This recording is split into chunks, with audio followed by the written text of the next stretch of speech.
Time's up, Admiral. Here it comes.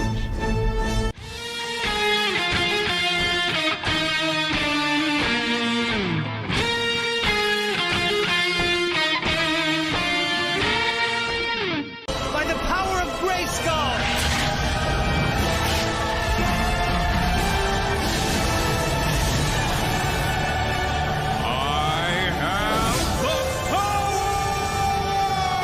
I am dumping unlimited power into you. That's what all Shooty wanted to do was be inside me.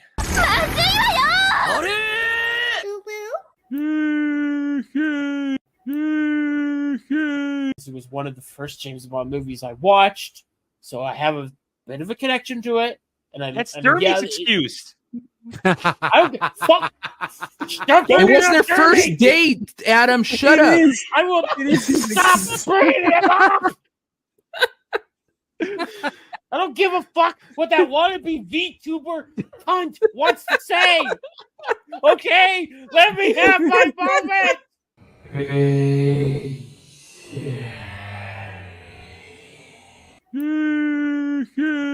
Dude, that's like a test of strength. That's not gay.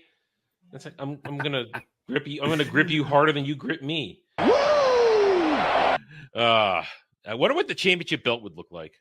Just like a big ass. It'd be my penis wrapped around their waist.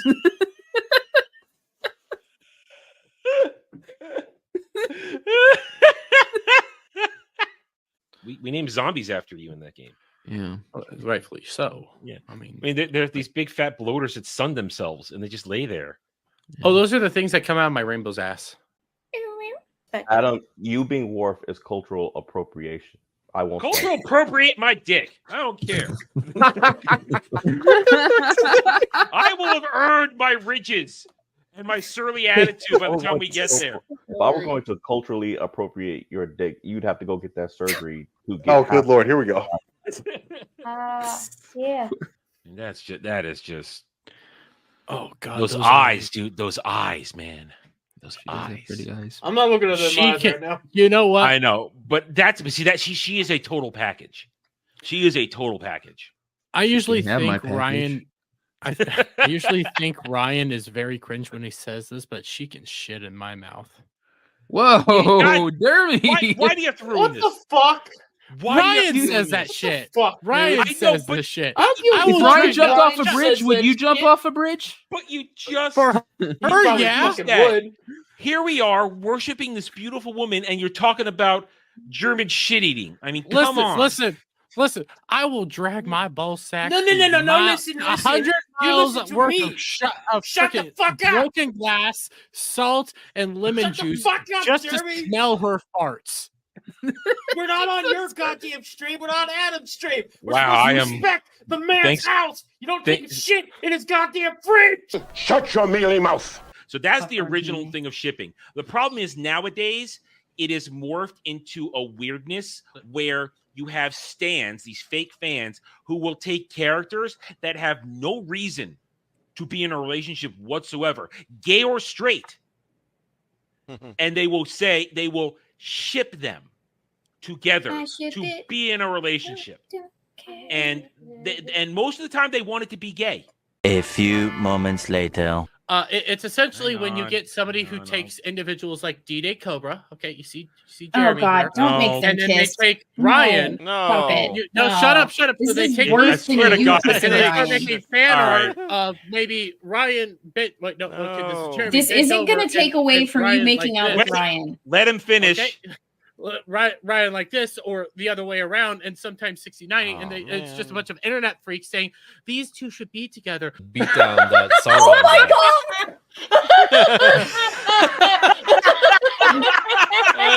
He can't control himself, Ryan. Okay. Congratulations, another mortal enemy made. You should be very proud. Hi, everybody. Welcome to Mellow Mondays. I'm solo for the moment.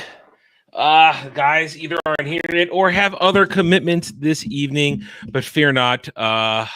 We'll get through it together. I hope everybody is having a good Monday night. My Monday has been Mondays. What do you expect? What do you expect from Mondays? Mondays are here to remind us that the world moves on, whether we want it to or not.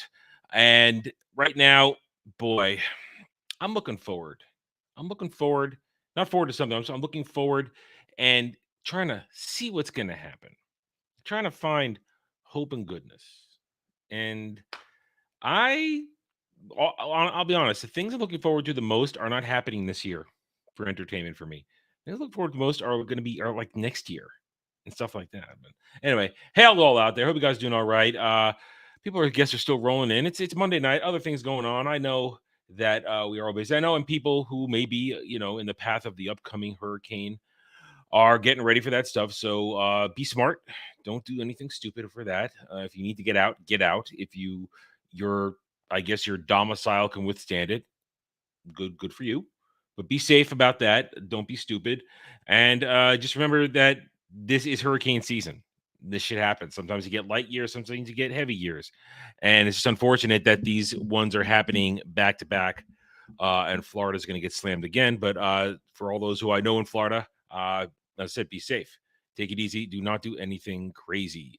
And let's see. Wow.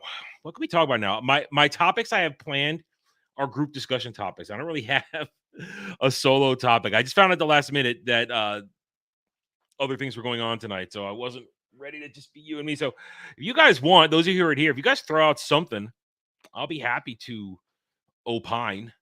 If you guys want to throw something out there. Although, I mean, listen, otherwise we could just stop the show now and I can go back to watching anime. That's what I was doing. I was watching anime, perfectly happy. In fact, I almost forgot. We didn't realize we were starting. I got to be honest. Like, oh shit, we're starting. Let's see. What can we talk about? I gotta have something up my sleeve here to keep us interested. I mean, I could talk anime, but you guys aren't here to hear me talk anime. I mean, I guess I will say this, just to keep us rolling a little bit. I'm catching up on the summer season of anime, and there's been some good shows, some surprising shows. I think at least 2 or 3 were surprising standouts for me. Because remember, when I'm waiting for my new season to watch stuff, I'm not seeing what's being said. I want to go in and make my own decision because that's how you have to do a lot of things. You got to go in, you got to make your own decision on stuff. I think that's where I'll start with this. Don't let people decide it. Don't let people decide what you like. Make your own decisions. Well, guys, I've announced it like in 3 or 4 different places. You know what the winning movie is. It's Equilibrium. I've announced it all over the place. Equilibrium, where we're doing Equilibrium this Saturday. If Jed has power. I'm sure Jed will have power. Jed will be fine. But don't let people make decisions for you. Because that I think that's something that sometimes we all feel pressure on. Everybody's saying, "Oh, this is great. Oh, this is awesome," or "Oh, this person is doing so well. This person is great."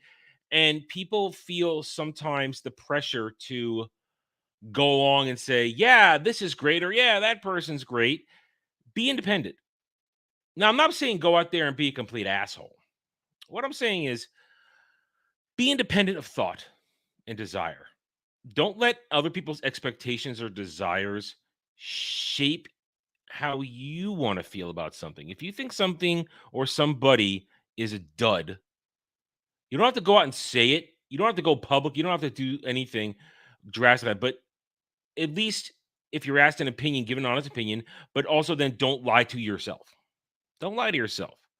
And there are plenty of things that I like, and I can admit I like that other people like. I mean, perfect example. I mean, you see right behind me. Everybody always wants to shit on the, let me see if I can get my finger there just right. There we go.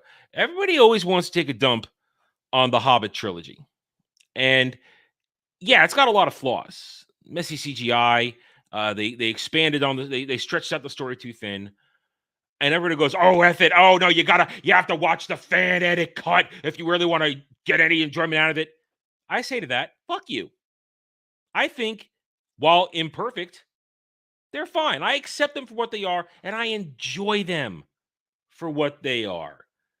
That's a perfect example. Don't let people try and if they're universally or almost universally dumping on something, don't let people ruin it for you if you like it. Now, that's not to say don't go around proclaiming something that is complete and total shit as a work of art. Acknowledge if something is bad and say, yeah, you know what? I like it. I like it. And but you know what? Be prepared to defend while you like it.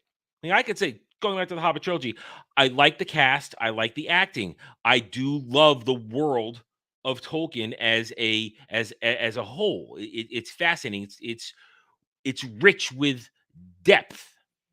And I do like seeing his stories come to life like that, his real stories come to life like that. So I appreciate it. And of course, then we know I do like the fact that even though Peter Jackson was brought in at the last minute to try and save it, he did the best he could. And not everybody who was there, like we know famously, Sir Ian was not a big fan of all working in front of all the green screens, and that it really brought him down emotionally. But he was a professional and he still did it. And he still gave us another great representation of Gandalf, real Gandalf, actual Gandalf, more accurate Gandalf. So I can defend why I like it, and I can say where it falls apart. Don't let people influence you like that. If you think it's shit, come at me with why it's shit. If you think a game is shit, come at me why you think a game is shit. I will happily debate you if I even have an opinion on it. But I felt like I need to say that as we're just, as I'm wasting time here, as we're pieing for time. I know it's hard out there, especially in our realm right now, where everybody is hypersensitive over things. Everybody is hypersensitive about all the shit that's coming out. And there are things right around the corner that leave us with I'll just say an ever-growing pit in our stomachs and a clenching feeling around our hearts, that feeling of sadness. And it's not wrong to be wary and to be upset about something, but sometimes you have to stop letting that A, drag you down, or B, fall into the trap of letting it push you to, in my opinion, realms and areas of responses that are somewhat over the top. Masquerade, watch it. Here's something I will also never do. I will never tell anybody just go watch something. You need to find something at your own pace. People have told me to watch certain things for years and years and years. And if you want me to watch something, the worst thing to do is to tell me to watch it. If I'm going to find something, I'm going to find it when I am ready, when I want to. So one day I hope you get around to watching it. Depending on how you feel about the Lord of the Rings trilogy or how you feel about the lore, you may or may not have either passionate or, like with me, casual feelings about it. But one day you'll get to one day, and I'm hoping you will. I'm hoping you'll find some enjoyment in it, like at least the same level of enjoyment I find. Because I wouldn't have spent the $30 I spent on it because I got that for a deal, all three for $30 on Blu-ray. Extended editions, watch extended editions. Yes, it's longer, but extended is always better. It's my opinion. Hopefully you'll find the same level of enjoyment I did. But as I was saying before, I tangented to that. Even when you're feeling despair about something, I am of the belief to try and at least have some level of objectivity. I mean, right now, we are about 23, 24 days away from Dragon Age: The Veilguard. You guys have heard me moan. No more bitching. Now it's just moaning about it. We've covered it on this very stream multiple times, discussed it, both myself and Samuel and Devil, who are all large Dragon Age fans. We've talked about it a lot, and you guys know where I stand. I am not happy with what I've seen. There are a lot of red flags, but when we put our emotions aside and just watch something like the gameplay looked normal, dumbed down, not the Dragon Age gameplay we're used to. Yes, but the gameplay looked normal. And one of my biggest problems with walking into the Velga right now, and I'm extending this now to how my point of making how you feel about something.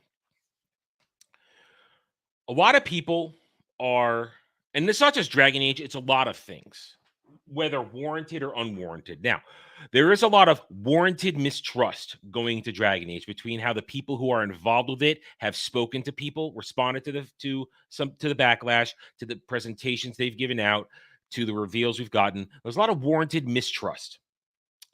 A lot of warranted, why are you doing this franchise I love? But I feel as though we've reached a point where people need to stop. What's a good word? I guess being hyperbolic. The hyperbole, I think, needs to stop, and we're at the point of play the game. It's time to play the game and render judgment from that. For the simple fact that some people are honestly, and listen, it's their choice. If it's what their audience wants, then who am I to say no? But some people are going to be playing and showing off themselves playing this game simply to tear it down for clicks. I think there are people out there who are getting into this that have no real stake in the Dragon Age franchise. They are going to go into this with the idea of, oh, here comes another woke infested game. I'm going to play it because I can be angry about it, and my audience will be angry with me, and I'll get views and super chats. That's what a certain segment, I believe, are doing. I don't think they're legitimately broken up like myself and maybe Samuel are, for example, because Samuel will be here soon enough to share to express that kind of thought on his own. I don't think they have the same connection or depth of love for this franchise the way we do, and they're literally doing it just because it's the next big thing to rip on if it is a disaster. And I can be honest, more than likely this game is going to be a disaster. But I'm going into it with at least a shred of hope that there's a decent game underneath it, and that all the woke shit, while offensive to all of us, rightfully so offensive, may not exactly ruin the game. But there are some people going in there who are ready to just judge it on the surface elements without actually getting into the game. And that bugs me. Now, I'm not going to tell anybody how to run their channel or the audience they have cultivated that support them in that way, but I have no respect for you if you're doing that. I have no respect for you. And if somebody like that sees this and has a problem with that, you know what? I don't care what you think. It's my opinion. And if you are truly a part of this sphere, then suck it up and accept I have that opinion of you and how you behave. That's why I usually stick to things that I give a shit about. Very rarely do I go outside that realm and venture into the weeds or the swamp or anything like that where I have no connection. I mean, those of you who've been with me long enough over these past couple of years, name a time that I have ventured far away from things that you know I'm very much attached or very much into. I mean, you can look behind me and with my very basic background of just the things I spend my money on and the things I devoted my nerd passion to. You could see what I'm into. You could see my Star Wars books. I'm very into Star Wars. You could see my Wheel of Time books, which is one of the first things I did with this channel, getting into Wheel of Time. You could see what franchises I've collected on my top shelf, full seasons. You can see Stargate. You could see Star Trek. You could see, you can't quite read it, but you could see my Paul Dini, Bruce Timm-verse DC Superhero Animated Universe collection right there. Most of it. That's all of it right there. My Batman, my Superman, my Justice League. All I'm missing is Batman Beyond, then I got everything I want. Although I'm not sure if the New Adventures of Batman and Superman were released separately. I think they might be released separately, so I might have to get that too. You can see a little bit of representation of my old school anime with Robotech right there. I mean, you could see what I'm into, and then I pointed out on display right there. Get the finger. Lord of the Rings displayed right there, because I love those movies, are great and I respect them. And you can't quite see in full detail, but that's right there. That's about 300 movies, give or take, with some series dropped in here and there. But there's Farscape right there. But I show you what I'm into, and I talk about what I'm into. You've seen me play the games I'm into. Very rarely do I go outside a franchise that or genre that I'm into. So if they are released separately, then I will have to get those too, because that is part of the timeline for the Paul Dini Bruce Timm verse. The New Adventures of Batman and Superman are part of that timeline. So if I want my collection to be complete, I'm gonna have to get those, and I still need to get Batman Beyond. So, but I don't lie to you guys, and I don't really grift. I mean, I'll do the usual grift shit that we all do in our sphere. You know, we'll push the topics, we'll talk about the news, but I don't generally grift to you guys with shit I don't care about. I mean, the closest thing I did where I went outside my normal bounds was a couple years ago when we did Elden Ring, when I played Elden Ring on the channel. And I did that because, one, it was a thing. That's part of the grift. Oh, it's a hot game. But, excuse me. Two, I had never challenged myself with a Souls-like game before. I'd never challenged myself or felt the need to. And I thought, well, this seems like a good opportunity, not only to try and take advantage of the popularity of the game coming out to help the channel grow, but also, and I said this when we started, I had never played a Souls game. Let's see if I can handle it. I'm a guy who always will put stuff on a hardest difficulty right out of the bat because I want the challenge in a game. So this was an opportunity to challenge myself, and we did it. 25 parts, I think, somewhere around 70, 80 hours, maybe. I don't know. Somebody would have to go and total it up on the playlist right now. But I put the time in, and we did it. We had a good time, and I proved that I can handle a Souls game. Maybe not as well as some other people. I'm not, because Elden Ring was said to be not as difficult as, let's say, Dark Souls or Demon Souls or Bloodborne or those other venerable titles from software. But I proved that I could do it, and that was good enough for me. I don't need to do it again. We played a little bit of Lords of the Fallen. We played some Lords of the Fallen. It was okay. It wasn't as hard as Elden Ring in the end, but I got my fill and I figured it out, that I'm okay with it. But I don't lie to you guys. And I feel a big problem that does exist, I think, in our realm are people who take the grift too far. People who take the grift too far and decide to go, hey, yeah, look what I'm doing. I'm doing this because it's the thing to rip on. Yet they either have never expressed an interest in, let's say, something maybe attached to a franchise, or they regurgitate other people's points of view and beliefs. I mean, one thing you guys can say, my thoughts, they are original. My thoughts are original. My thoughts are my own. And when I do have a thought of, let's just say, influenced by another thing, I usually tell you that, say, I heard this said someplace else, or I give credit that I'm not the one originating it. And that it's the genuine nature of things. And my life would probably be easier if I kind of maybe did grift a little harder. If I did grift harder, try and just get those things to get those clicks, But I think you guys would see right through me if I did that. I think you and anybody else who are looking for a genuine voice and all this stuff, I think you would see right through me. And then where would I be?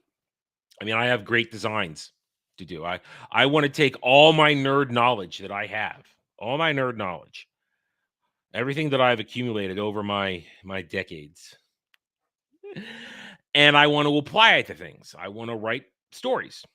I want to turn this channel into something that can not only support me financially, but support my family, and at the same time allow me to launch pad myself into the realm of self-publishing, or in this case, at least get me to a realm where I can take advantage of opportunities to get my stuff out there before I can fully self-publish. Because I want to turn all of this into a small publishing company on my own.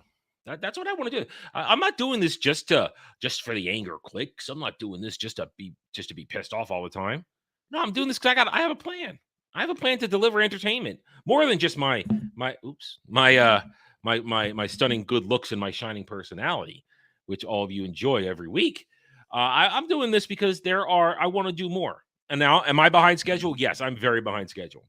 The YouTube grind has not been as kind to me as I'd hoped it would be. Fighting through the algorithm has been literally a battle of inches, but we get a little closer every day, every week. And we perhaps are on the cusp of breaking through. I mean, we're almost at 4,000 subs on the channel, and some believe that that's a realm where the algorithm stops fighting against you, and starts working with you, and will push your stuff a little bit more. I mean, let's be honest. The Fellowship, which is the sphere in which I believe I operate within, it's very large. It's large.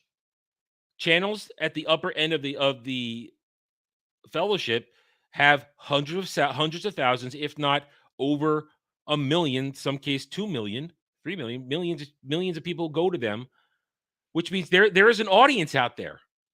I simply haven't fully tapped into it yet. But is that my fault?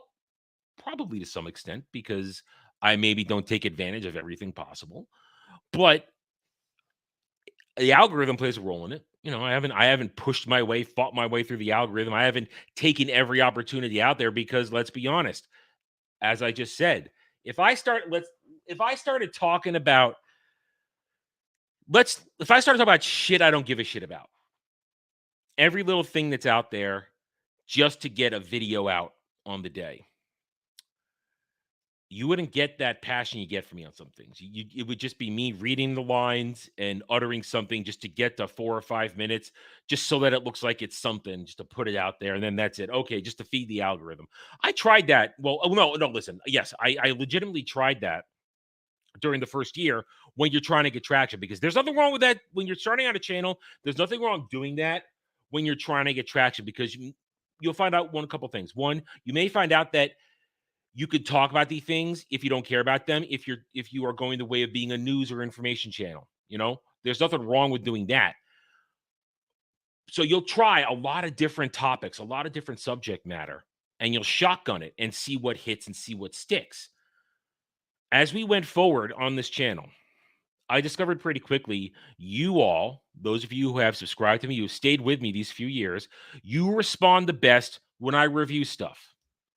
When I review things, when I give you my opinions and breakdowns, and you respond the best when I review things that I care about, that I know about, that I'm right about. So that's why essentially the cornerstone of this channel is reviews. Now, do I review everything? Obviously not. I've let a lot of things go by, which shows you I meant it when I said, have I let some things slip by that might have been useful? Of course I have, because I don't care about it. Or I saw no way that I could legitimately add to the discussion. So, I mean, perfect. I could have reviewed every single goddamn MCU show out there. I could have reviewed all of them, but I chose not to. Because I believe in the phrase I say, the MCU ended with Endgame. I believe in that. Everything after has been utter dog shit. And the couple of times I have reviewed something or watched it, I mean, I did She-Hulk because She-Hulk was an anomaly at that moment. We knew what it was. We knew it was going to be something very odd going in, and they had specifically picked a fight with us. So I went in there to fight back. And by the end of it, as you guys well know, I got screwed over. The whole show turned out to be nothing but an attempt to get one over on the chuds. So I realized I'm wasting my time with this. Wasting my time. So I didn't do it anymore. I don't do MCU. I did Agatha only because I made a deal with Dermy and the other members of Ballbusters. We all made a deal to keep the peace because there was a lot of arguing over watching Agatha. So I did that to keep the peace. And I haven't watched it since then. And you know what? I made that decision. One, because you guys were not even mildly interested in what I had to say about Agatha. And you know why? Because there was nothing to say. Agatha is literally nothing but a pride parade. And it has no substance. There's not even anything to make fun of in that show. So I don't. I also don't really review movies because I tried that early on in the channel and didn't land. You guys seem to want to hear me talk about television shows, not movies. And I realized pretty quickly, if I try to get into the movie game, I'm competing with the likes of Drinker, the likes of Mauler, who are, you're either a Drinker and you have that very honed sense where he can get it all to you in basically 12 minutes or less, or you're Mauler and you're going to EFAP something to death with commentary that will be both humorous and properly introspective. I know my limitations. I know I'm good. I know I'm good at what I do when I do it right. But that's a level of competition that, wow, those guys have that shit locked down and people are going to want to enjoy that level. And I don't know if I can contribute on that level. Now, I will watch movies and I have no problem engaging in discussion on a live stream. That's different. But dropping a solo review, I realized, you know what, that doesn't really work. You guys are not interested in that. So you know what I did? I didn't do it. I stopped doing it. Now, I'm not going to not talk about movies. Jed and I do a stream every week. Saturday Night Drive-In. We will talk about movies in that kind of way, have a real discussion. But for me, just giving you a flat-out review, kind of empty. So I don't do it. Now, when it comes to, let's say, game reviews, I tried that with the Mass Effect Legendary Edition. Now, the channel was young, so maybe back then that's not a really good, it's not a proper representation of maybe the kind of traction would grab, but I still kind of feel that me playing the games is the review. I play the games. If I can't stream it, I record it and put it up so you guys can chronicle with me what goes on.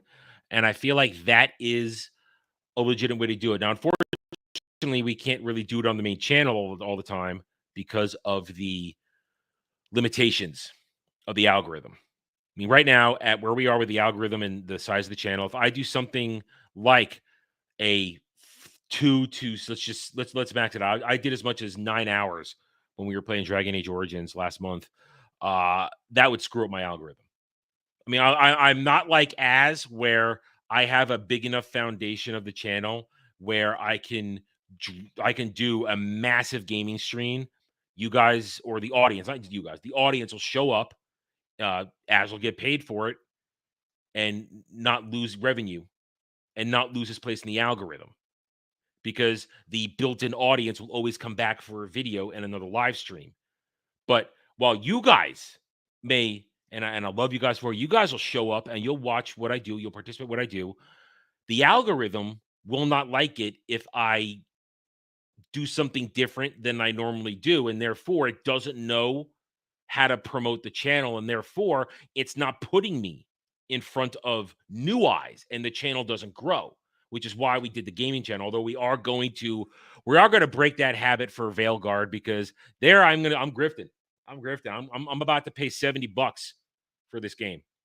So I would love it if I could at least maybe on that first stream make it back just a little bit, just some of it, make some of it back, just to balance the ledger. And now I'm also going to think I'm not going to label it as gaming. I'm going to label it as entertainment. I'm going to, because when you might not know this, if you don't know the inside of the thing. You have to label what you do. Take it easy, Masquerade. Thanks for hanging out, and I'll enjoy the replay when you come back. So good night, dude. Take it easy. When you're putting up a stream or something, you have to, or a video, there's a drop down menu to have it fit into a section of YouTube, And most everything on this channel is under entertainment. If you're gaming, you say gaming because you're obviously doing gaming. So of course, when we do Veilguard, I'm going to put it under entertainment. I'm going to put it under entertainment. So maybe I at least trick the algorithm into thinking, oh, we're not playing a game, we're entertaining. It's entertainment genre. So, but we'd also be doing the same thing. I guess it's time to start promoting this because we're beginning to organize. So I'll start promoting it. I think Dermy did mention it on Friday, but on October 19th at 8:30 p.m. Eastern, there's going to be a special Ballbusters event. It'll be I think it's going to be a quarterly thing, or at least an every other month thing. I'm not sure. I only will be participating in it depending on the game. But starting October 19th, there'll be Ballbuster Gaming Night. It'll be taking the place of Dermy's Chatterday stream, where we're going to start early. And obviously, 8:30 p.m. Eastern means we are not canceling drive-in. Drive-in starts at 6 p.m.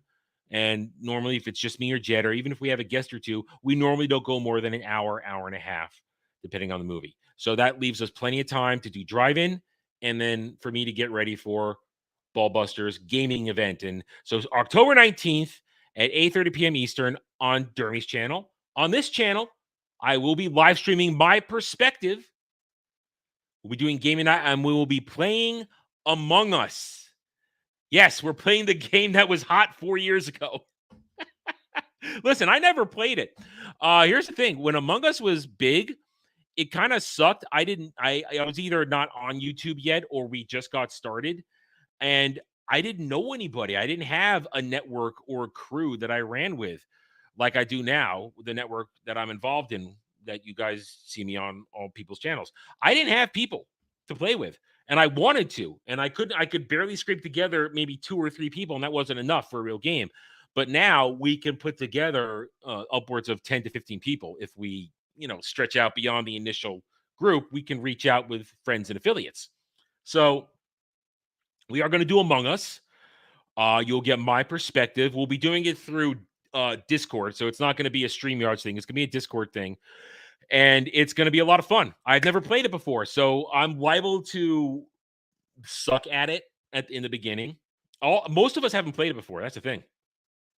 I think only a couple people that'll be on there are veterans of the game. So it'll be interesting. It's going to be a lot of fun. We're all going to hate each other more than we normally do by the end of it. It's going to be a lot of fun, and it's going to be probably 2 to 3 hours that night, and then we might go into a Saturday. I don't know if Dermy's planning anymore after that, but it's good. So expect to see us on that night, and it'll be a regular thing. We're starting with Among Us, and then they're going to play other games like Party Animals and other things like that. I'm not going to play those. I have no interest in Party Animals. I have no interest in any of that stuff whatsoever. So it will be it'll be interesting. What is this? Hold on. Dermy just sent me something. Oh, wow. Okay. All right. All right. Dermy just sent me this. I might have found it tomorrow morning, but Dermy just sent it to me now. So we might as well talk about this. Dermy just sent me this. Let's read this together and see if it's worth our time. Exclusive at Park Place. Star Wars author and Thrawn creator Timothy Zahn hopes Disney higher-ups don't ruin his creation. Guess what, Tim? They already have. Rebels plus Ahsoka, they've already ruined Thrawn. I don't know where he's been, but they already have. And listen, I've said this before and I'll say it again. I know he's rewritten Thrawn to fit into the Disney timeline, and the man had to make a living. I have nothing against Timothy Zahn making a living with writing more Thrawn books. They're probably the best Disney Star Wars books out there, written by a guy who gives a damn. But newsflash, they already have. So let's read this. Timothy Zahn is a renowned American science fiction author, best known for his influential contributions to Star Wars Expanded Universe. Thank you, Park Place. for getting that right. Well, who wrote this? Let me see who wrote this. WDW Pro. Thank you, WDW Pro, for getting that right and not calling it the dirty L slur word. His early, or getting it wrong, saying extended. Some people still call it extended. Expanded. Get it right. His early career in writing began in the 1980s with short stories and novels that showcased his talent for intricate plots and well-developed characters. Zahn's distinct narrative style and aptitude for weaving complex storylines quickly gained him recognition in the science fiction community. Perhaps, however, he is most famous for having created the character of Thrawn, Grand Admiral Thrawn. The distinct genius villain of Star Wars has been brought in by Dave Filoni as the big baddie of Ahsoka. But most believe Thrawn is likely to also be the villain of the Star Wars characters. Also the villain the Star Wars characters will take on, you should say Disney Star Wars characters, in a trilogy of films orchestrated by Filoni and Favreau. And here's a horrible cover. I think these covers are dog shit. The originals are better for Disney-fied covers. At a recent convention in Nashville, Tennessee called ICCC, that Park Place caught up with Zahn to ask him his opinion. Oh, so this is, okay, that's why this is exclusive, because this is members of Park Place. Maybe it was WDW Pro. I don't know. They actually spoke to the man. Okay. All right. So these are this is a direct one-on-one interview. Okay. So that makes this a good direct source of information. At this time, Disney has not been in contact with Zahn regarding even consultation for the films for season 2 nor for season 2 of Ahsoka. Zahn expressed to our reporters that while a constellation credit would be wonderful, his dream is for Lucasfilm to offer him a cameo role in one of the movies. Ugh, that's I don't really respect that. I know George put himself in the movies, but he's George. You can do that. Goddamn. That seems a little cheesy to me. When pressed on the character of Thrawn and how he is portrayed in the movies, Timothy Zahn was more concerned. When asked about current Lucasfilm leadership and their ability to deliver on the character as he was formed in the novels, he had this to say: "I trust Filoni to get it right." I just lost respect for Timothy Zahn. I just lost respect. He's read the books. He cares about Tim, man. He doesn't care about your characters. He doesn't get it. I think he'll do it right. We'll see how they do in the next Ahsoka season. Filoni is, I said it when we started this. Filoni has already bastardized Thrawn. He already bastardized him. They already turned him into a cuck in Rebels who was outwitted by morons. And then we saw this dude in Ahsoka who has about as much strategic genius as, a pimple on my ass. This is the guy in the actual Thrawn trilogy who brought the New Republic to its knees and almost won, if not for actions done by Leia, who didn't even know that she had succeeded in setting up the chain of events that led to his defeat. Dave Filoni doesn't get it. He hasn't done it right. We have the evidence. He has not done it right. There's a good group over there at Lucasfilm.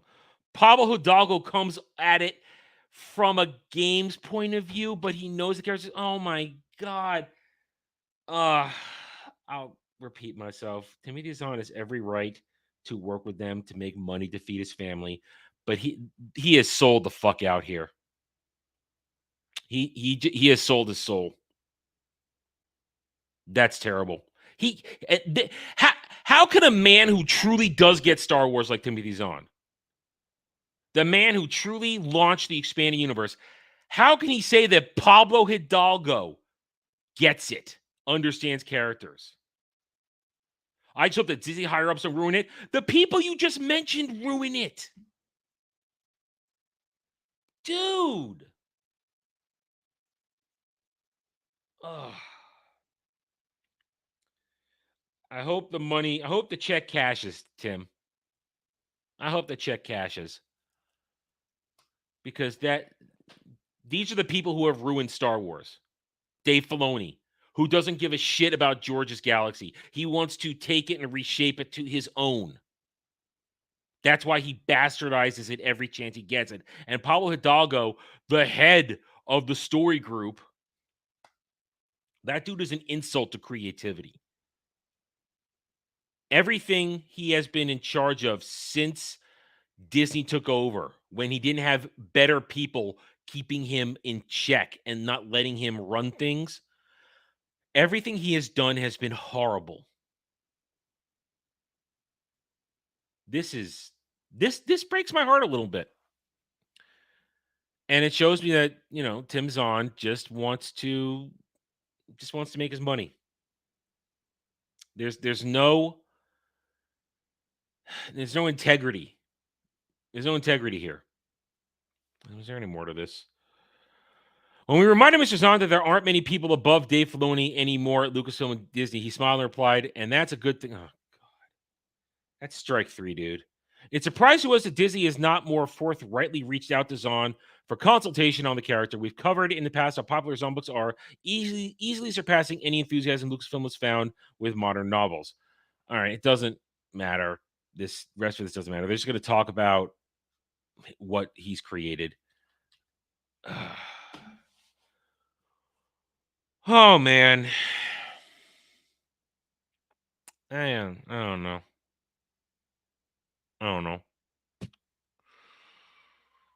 This is why fans matter.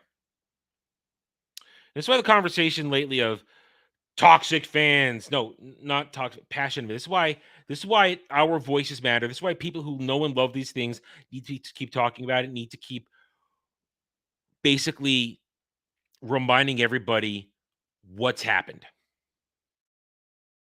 Timothy Zahn, I don't know if he's paid attention at all. I don't know if these are talking points he was given. I don't know if he's just saying this shit to get his paychecks, to keep to get this and that so that he can, make a living. I don't know if he's ever watched. I don't know if he's ever really watched anything Dave Filoni's done, because Dave Filoni has disrespected everything that he created, everything that he helped restore or give new life to with the expanded universe. I mean, goddamn, this breaks my heart. Well, one more time, I'll say Timothy Zahn has every right to work, earn a living, and make money off the character he created, and try and stay in Disney's good graces, because this is his legacy, and this is what he is known for. These characters, he has every right to do that. But I am supremely disappointed that this is his response, to say that Dave Filoni and Pablo Hidalgo, that he trusts them because they get it, when we have all the evidence in the world that they don't get it, and they hate George Lucas Star Wars. All right, we're done with that. Wow, that hurt. That was sad just now. That was sad. That sucks. That really sucks.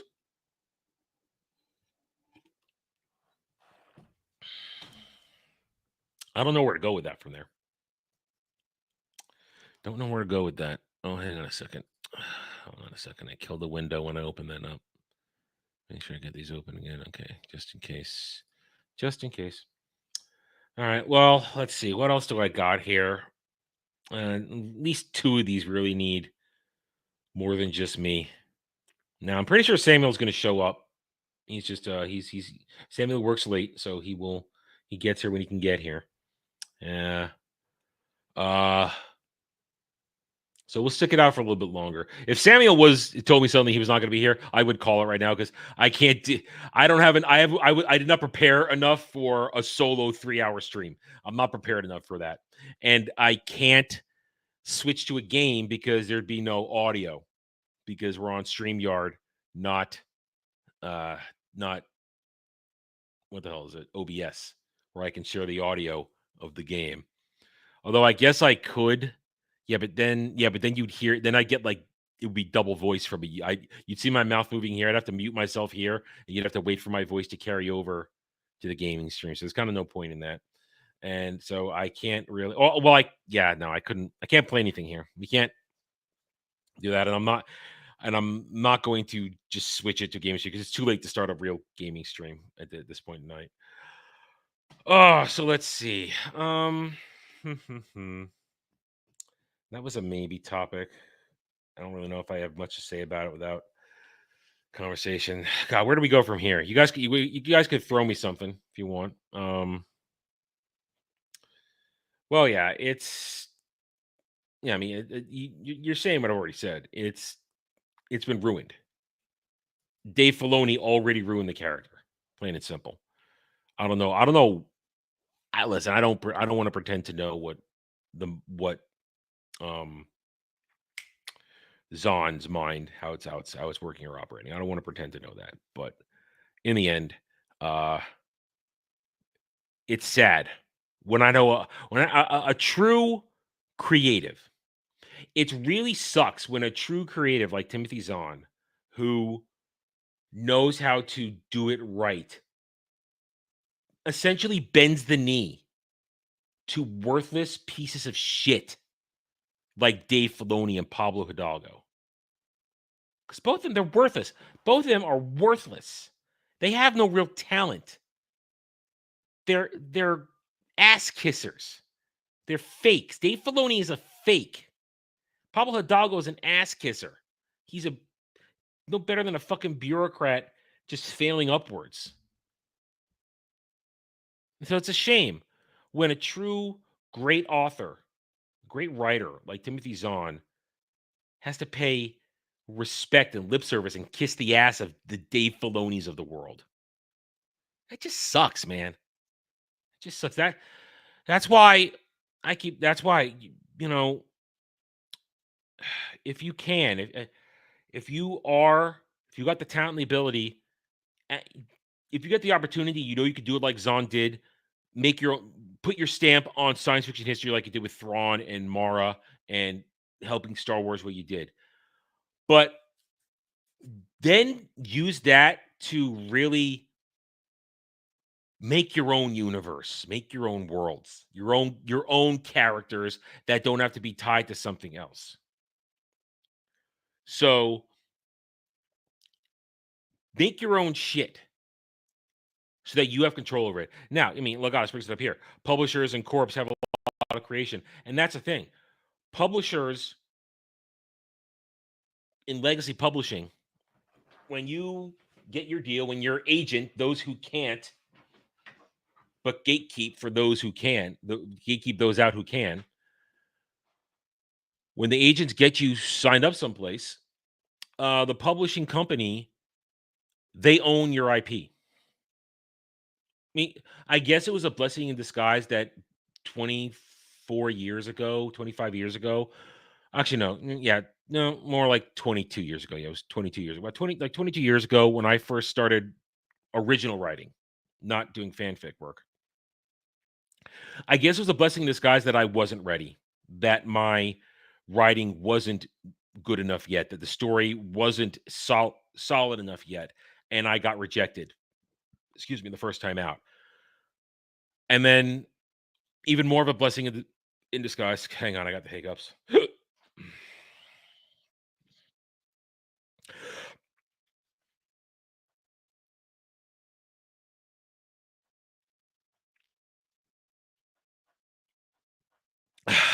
There we go. See, Hiccup Adam is not as fun as Hiccup Dermy. Hiccup Adam's just going to be annoyed. But I guess a blessing in disguise that originally, and then when I tried again, that I got rejected because, good goddamn, if I'm going to write this stuff, I should own it myself. Not some publishing company who, while they have the framework to get my books and my stories out to the world, why should they own it and then keep me from essentially controlling the destiny of what I want to do with my characters and my worlds? Is that the thing? I don't just have a single series in mind. I have a lot of series leading to grand adventures, a unified universe, an actual universe that's got layers and layers and layers of things to go into it. Why should I not be the one who makes the real money on that?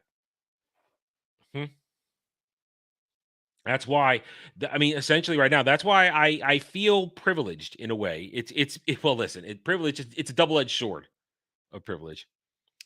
I feel privileged to the fact that I'm going to be a self-published person, essentially, at least in the start, almost self-published, but self-owned, this and that. But in going forward, I will be my own publisher one day because legacy publishing is dead.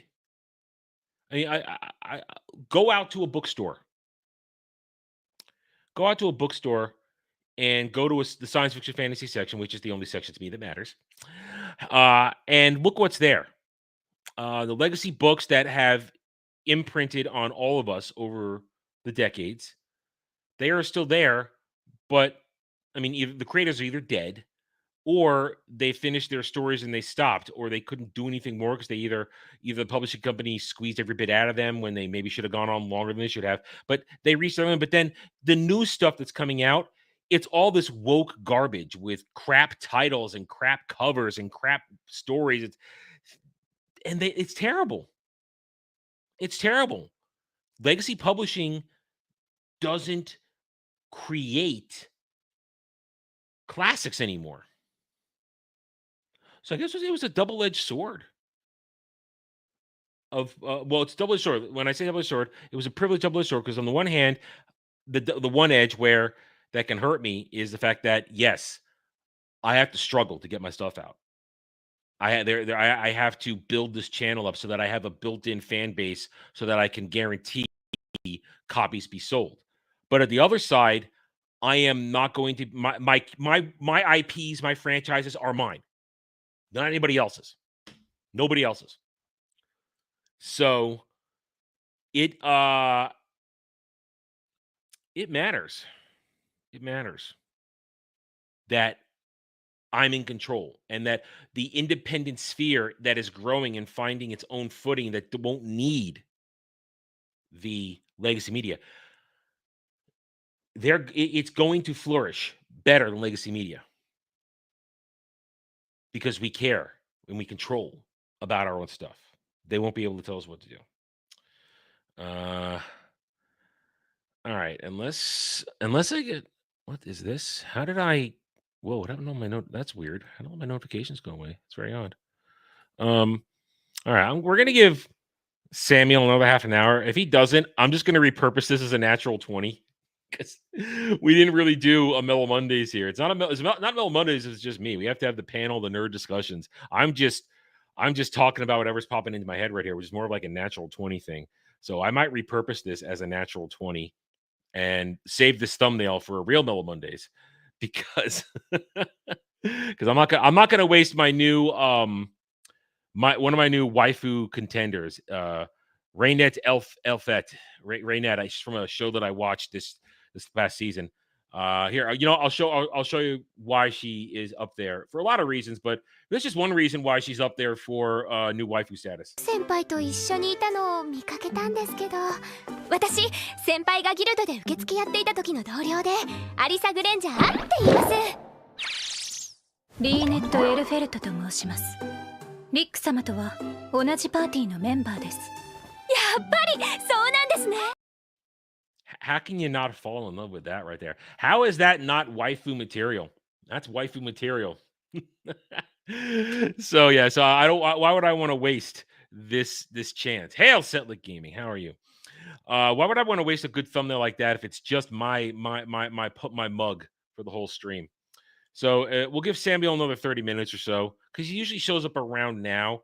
Actually, he usually shows up by now, and he usually tells me if he's going to be late or not. So we'll give Samuel a little more time. If Samuel doesn't show up, I will repurpose this as a natural 20, and I'll save this thumbnail for next week when we have a full crew for stuff. All right, so I'll give you since we're kind of leaning in a natural 20 direction, you guys can throw me a topic right now if you want me to give me my thoughts on something you haven't heard my thoughts on it yet, or perhaps if I am not if it doesn't look like I'm gonna do a video on it, or it might make it into a stream on its own. So I'll give you guys a chance to throw something out there if you want, because like I said, I got 2 topics, but they're meant for panel discussion, group discussion, not just me. Because one's a top 10, and I don't torture myself with the top 10. I torture Samuel and Devil and whoever else is here with a top 10. So, and the other one would end up in an angry nerd discussion that I would need the others here for them to relate to the fact that, God damn it, why are you doing this? So if you guys want to throw me a topic, those of you who are in the chat, and hell, you guys, Halo Studios, hell, Alex, man, Halo Studios. Oh, well, I can give you a partial commentary on that. I only ever played the first Halo game and only part of Halo 2 because I was not a full Xbox guy. So I never really got into it because I'm also not a first-person shooter. But it will be. I think Halo is a dead franchise. I don't think there's any coming back for it. I think by them making it a third person, which is what they're saying they're going to do from now on, that option, I think that kind of ruins the Halo experience because Halo is meant to be a first-person shooter, not a third-person top-down like an action RPG. It's not meant to be that. I think Halo has no hope. I mean, look at I guess let me try and find it. It's going around. It's going around right now. Hang on. At least go there. Hang on. Go. It's still titled 343 Studios on X Twitter. Here we go. No, that's not it. Is that it? No, that's just some person who did it. God damn it. Hate those fake accounts. 343 Studios. If I could find it here. It's not it. Hail Fernandez T for $6. Thank you, my friend. Happy Monday, Adam and chat. Do you play AD&D at all? I miss that game so much. I will answer that while I try to find this for the topic we're talking about here.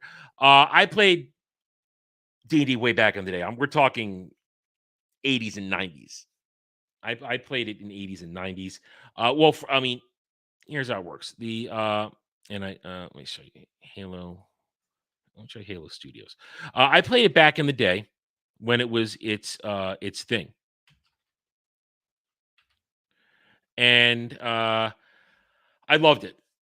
I loved it so much that when I get you guys when you guys start to read my stories, when you guys start getting my stories, my real stories, my full stories, when you get to a certain point, some of the adventures, some of the trilogies you're going to read were some of the original adventures that I played, that my characters, my stable, with other people that I hung out with, those are my original adventures. And once upon a time, I had them as their adventures as they were, but now for obviously copyright purposes and ownership purposes, I need to repurpose them. Fortunately, it's not very hard. It's actually pretty damn easy. So you guys are going to get a window into some of the adventures I did one day. You're going to get them. So I was all over it. I think I've told the story before. I was 8-9 years old in summer camp. It was not sleepaway camp. It was like a day camp. You know, I would go to summer camp in the day, come home at night. We went to summer camp, and one day it was during a free period where they let us wander around. And I was 9 years old. 9 years old. And I wandered into a student union area, and there were a bunch of dudes huddled around a table. And I crept over and I asked them what they were doing. And they had their dice out. They had the character sheets. They had a couple of other things there. They said, "We're playing Dungeons and Dragons." And I said, "Can I play?" Now, to me, these looked like full-grown giant men. These guys couldn't have been more than 12 or 13. But to a 9-year-old, everybody looks huge. So they said, "Yeah, sure, kid. Come on in." So I listened to them play. And then the next time, they let me make a character. And being a 9-year-old, I didn't understand anything. And I said, "I want my character. He has a metal fist, man. and he's gonna punch people. It's gonna be awesome. And they let me think that it was gonna be awesome. And then we got in there. And I attack with a fist, and I just get destroyed. I didn't die, but my character got destroyed trying to fight with the fist. And I learned very quickly how it goes. And those guys taught me some of the basic rules. And then as I got older, I started reading Dungeons and Dragons books, Dragonlance, Forgotten Realms, and I got into it myself. And I started collecting. I had mountains of box sets that you would get for campaigns, and I ran a few campaigns. I had people run campaigns for me, and it was how it went for a few years. And then eventually, by the time I got to college, right as they were ending second edition and going into third edition, I became disenfranchised with how it was running, and I thought I could do better. And I kind of started monkeying with homebrew systems after that. So I played it back in the day when it was still a thing. F-Faco in its ear. Stupidest mechanic ever. Goddamn. Trying to understand that when you're a 10-year-old is not right. Trying to understand how Faco works as a 10-year-old was not cool. Not cool at all. So yeah, of course I did play it, and I miss tabletop playing. We were hoping in our little network here to try and put something together, but the time has just not been kind to doing it. So in the future, I may host something. I may DM a game for some of our friends here in our network. So we might get that one day, but there just isn't time right now. I'd have to put together a sort of campaign, and it wouldn't be D&D. It'd be a homebrew. I'd have to put together some sort of campaign. I'd have to come together with a decent framework of a system and see if it would work with the online stuff that everybody uses now when they do online. But one day we hope to get there. And of course, it's always best if you can do it in person, but that's not a reality these days. So thank you again, Fernandez, for those $6. I think you got your $6 worth. You got a story out of it. And the promise that one day you guys will get a window into what it was like for me to adventure. Now, back to the Halo question. I was trying to find it here. Maybe just go, maybe if I just do that, I'll get what I'm looking for. Yes, here we go. This works. This will do just fine. Actually, no, wait a minute. I don't want this one's a little cut off. Let me see if I can find a better version of it. Come on, here we go. This works. Okay, so here we go. So you asked about the Halo Studios thing. This is why at the moment I would have no faith in Halo ever being good again, because here is your new chief of staff at what will now be called Halo Studios. Michelle Boone, chief of staff, 343 Studios. She, her. Rainbow flag. That's who's there.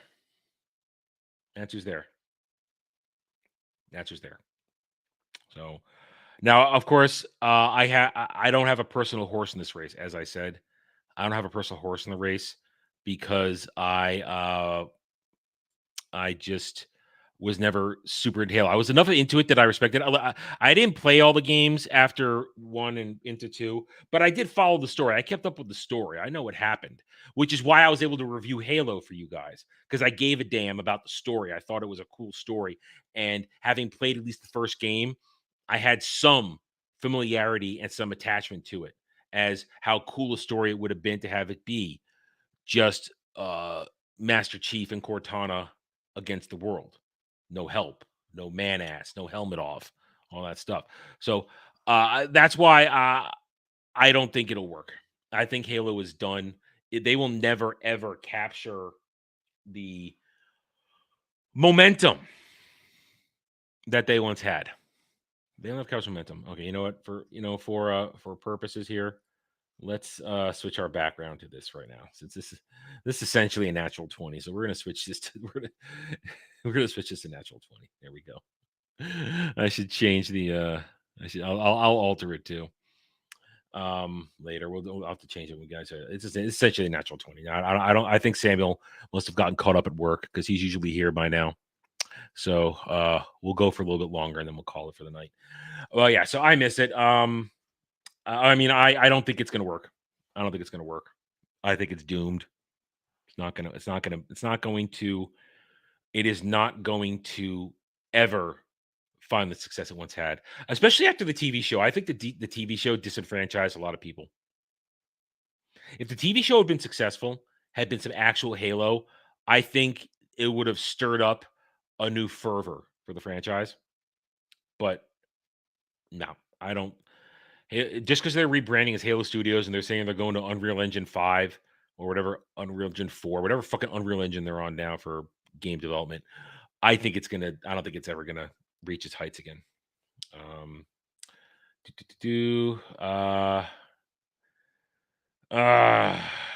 Yeah. Well, okay. Yeah. There's not a lot to be excited about these days. Some things I've said this for the past couple of weeks. There are some things I'm into RPG wise, but they're niche stuff. It's not everything I'm into is niche. I'm not into grand things and a lot. And even let's be honest, Dragon Age, it's a niche franchise. Dragon Age is not a mega franchise. It's niche. So that's why I found it a little bit disingenuous. People saying, new Legend of Zelda game outsold it this by this, or the pre-orders of this game are outstripping Dragon Age, because the games you're putting up against, like a Zelda game, that's Zelda. Of course, that's a monster of a franchise. Dragon Age is a niche franchise. It has a following, but it's not a tens of millions of people following it, ready to line up and buy it immediately. And it's an angry fan base too. The Dragon Age fan base are always fighting over which games are legitimate or not out of the 3 games that existed up to this point. There are people that exist in Dragon Age that think only the first game counts and the other 2 are dog shit and shouldn't even be thought of. So it's a franchise that has its own internal battles. So there is nothing to look forward to. That's why I said earlier, I'm looking forward to what's coming out next year, and it's remasters. I'm looking forward to Suikoden, and I'm looking forward to Lunar Remastered. That's what I'm looking forward to. I'm not looking forward to this. Most anything going on right now. All right, I'm adjusting this right now from a Mellow Mondays to a natural 20, because that's what this turned into, a natural 20. So let me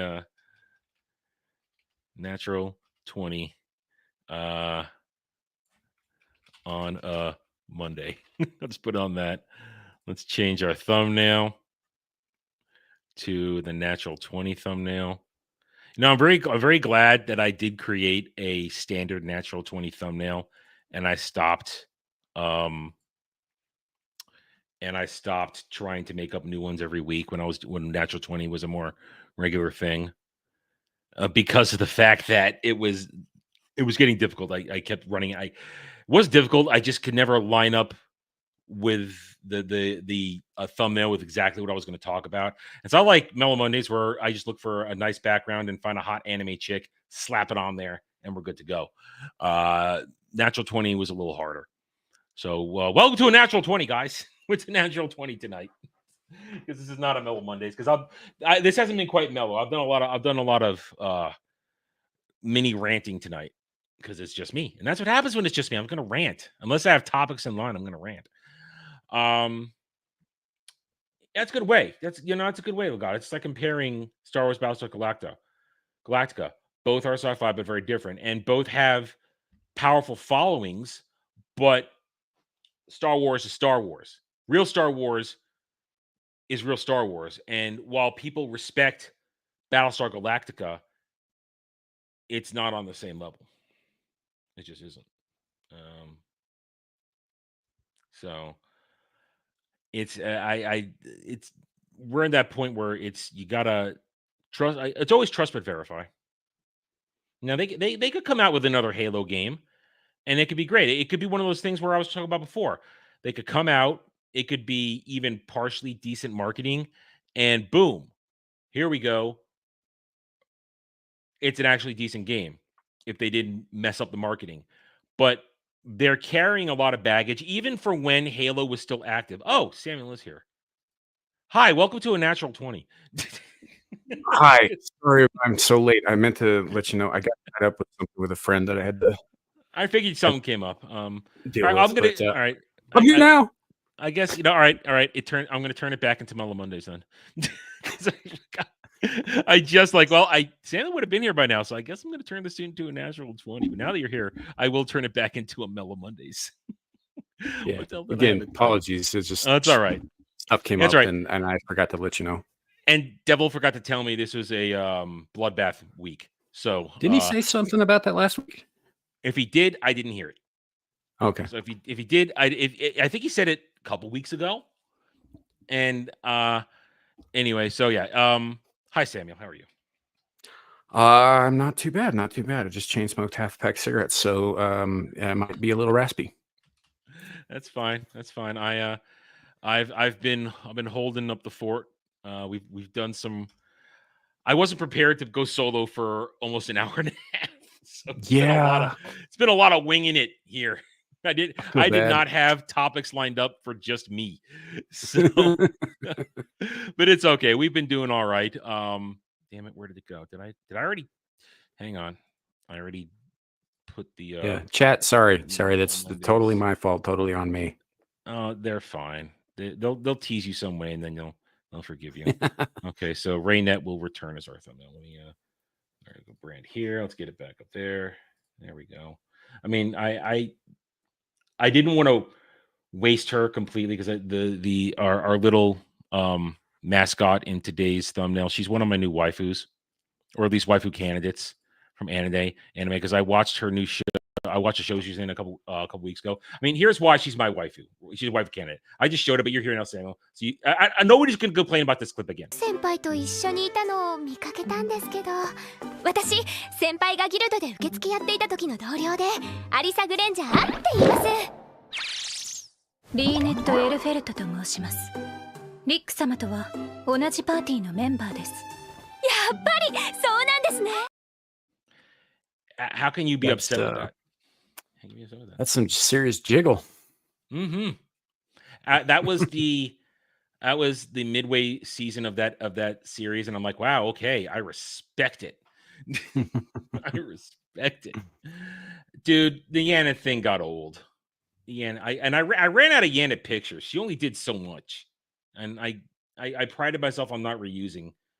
And did she had like a boyfriend? I couldn't maintain that fantasy anymore. I mean,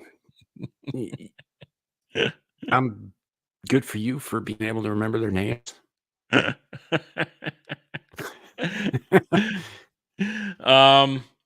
Okay. Let's see. Now that you are here, I guess at least this topic, it's a top 10.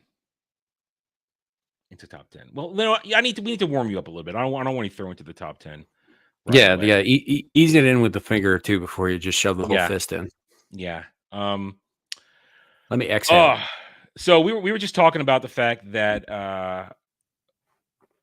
the Halo got rebranded, or 343 Studios now Halo Studios, and Alex Fang thought, what do we think about that? And I was saying, I don't think Halo has a chance to ever really be what it was as a franchise. I just don't. I don't know too much about the franchise. I think I played Halo 2 with some friends in deathmatch mode once 20 years ago or whatever, but that's about as far as my involvement ever got. I don't know too much about it.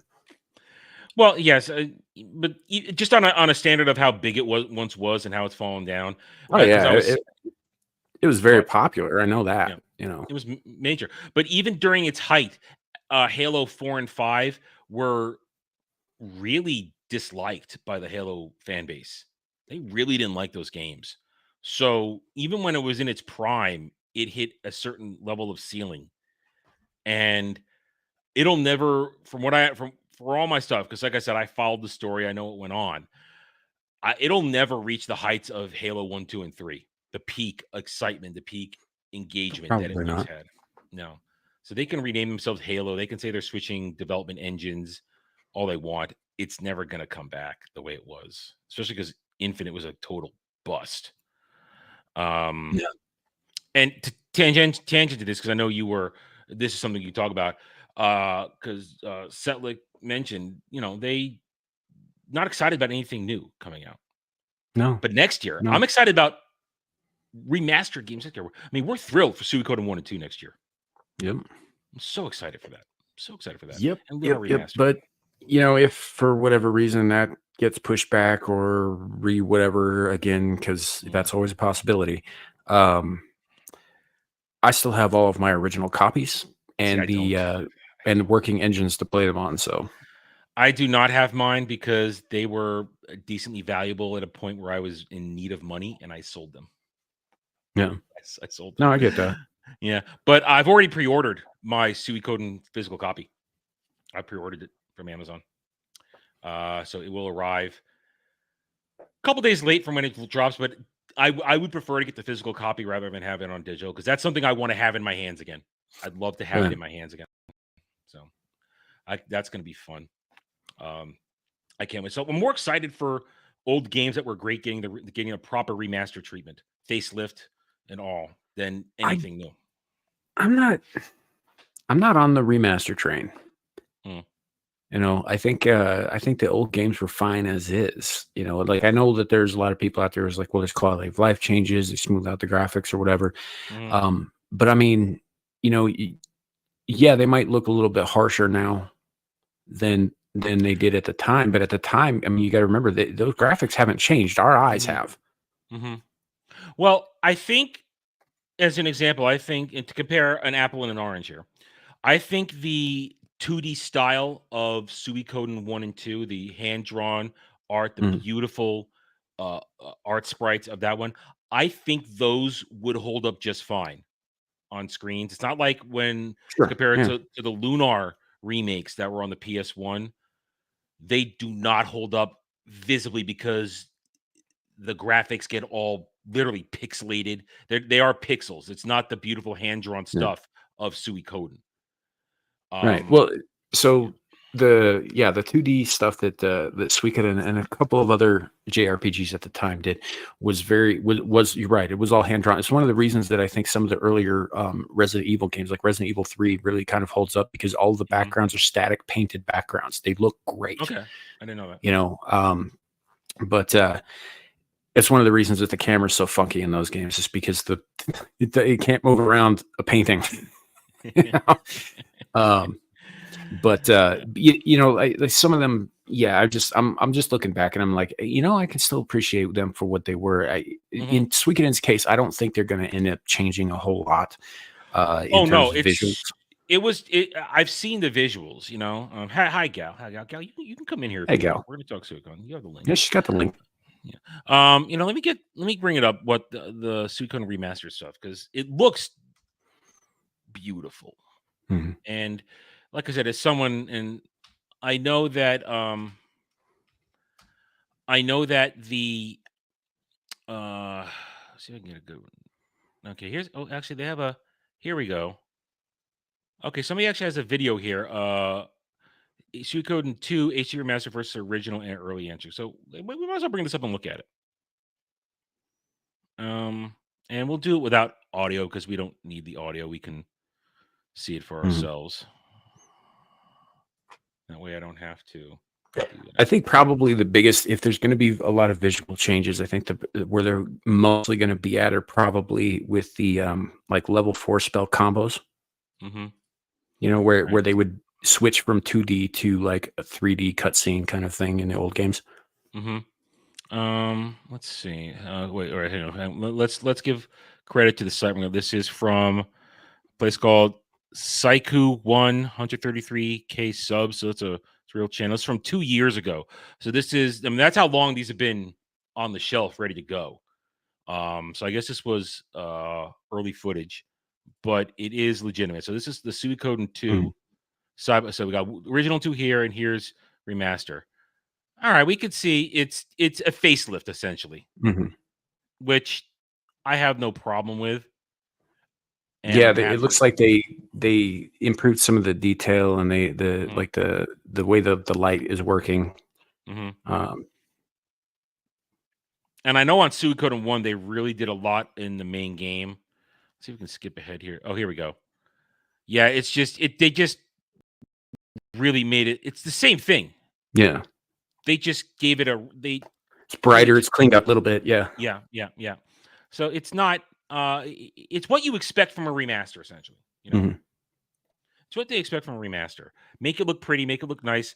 Don't f with it. And wait, hang on, hold on one second. Let me go right there. Let's look at that. See how the dialogue matches up real quick. God damn it, Nanami, just hang on a second. All right. That would be nice. That'd be nice. So they changed the dialogue boxes. Also, wider screen. So of course they're going to stretch it out. So new one. That would be nice. It'll seem faster that way, or maybe not, huh? All right. So as opposed to that'd be nice and faster that way. No, I guess not. All right. That's not a big change. You know, maybe I'm not gonna be. I'm hoping that's the extent of it. That I believe that. Or in the case of somebody said to me who had a bit of a insight on the Lunar remaster, they said they are essentially lifting the working designs original localization, and just dropping it in. And the only changes they're making is to change outdated pop culture references. Because working designs, when they did their localizations, they would include at the time pop culture zeitgeist jokes, and which for us back then in the 90s, we thought that was funny. It's like we're making us laugh. So that if you're removing that, oh, there she is. Yeah, you can't resist. You can't resist. I saw it. I was just like, okay, I was just warming up leftovers. It's fine. I'll just set it over there. How are you? How are you? I'm good. How are you? We're trying to be happy. You know that. We're trying to be happy. Sorry, I just got really nostalgic, so I had to come. It's okay. It's fine. It's fine. Like as soon as you pulled it up, I was like, oh my god. Yes. Listen, March. I've already reserved my copy. I've pre-ordered my copy. I've done it because I want my physical copy. Yeah, I can. Sure, but I don't know. I'm not going to pre-order it, but. Well, I want to make sure I get. I don't know if it's a case of there'll be limited physical copies, so I don't want to drag my feet and miss out getting a physical copy, because I prefer to have a physical copy than a digital one, because this is something. Yeah. Oh, absolutely. Yeah, I want to be able to say, okay, I have a hard copy again, and I can play it forever. I don't have to worry about the PlayStation Network dying and me never getting it back if I run out of a hard drive, so I got rid of it. So, like I was saying, with working designs, they put down the original one on Lunar, and all they've done is change some pop culture references. And I think that's fine. I think that's a legitimate thing, because you're not going to get a joke from the early 90s or the mid 90s today. Yeah. So let's keep going. We'll see. All right. So now there it is. That's the overlay. Yeah. It's just cleaner. It's just cleaner. Yeah, it's definitely brighter. It looks like they've changed a little. Like they didn't just stretch it out. It looks like they've kind of reworked some of the background a little bit. Like look at the rock where they marked. X, right. Yeah. That's a different image. Interesting. I want to see if I can get after this. See if I can find a Suikoden 1 side by side, because that's the one that really I think got the most facelift work, at least in the backgrounds. The backgrounds looked incredible on the remaster from what I saw earlier. Interesting. I think there was a little shadow work there I just saw. I don't hate what I'm seeing. I think it looks pretty good. Oh no, yeah. I mean, this is what you should do for a remaster. If you're going to do a remaster, this is why you do it. You update something that has been out of the loop for so long that, I mean, both of you still have your physical copies and machines to play them on. I do not, for reasons I just explained.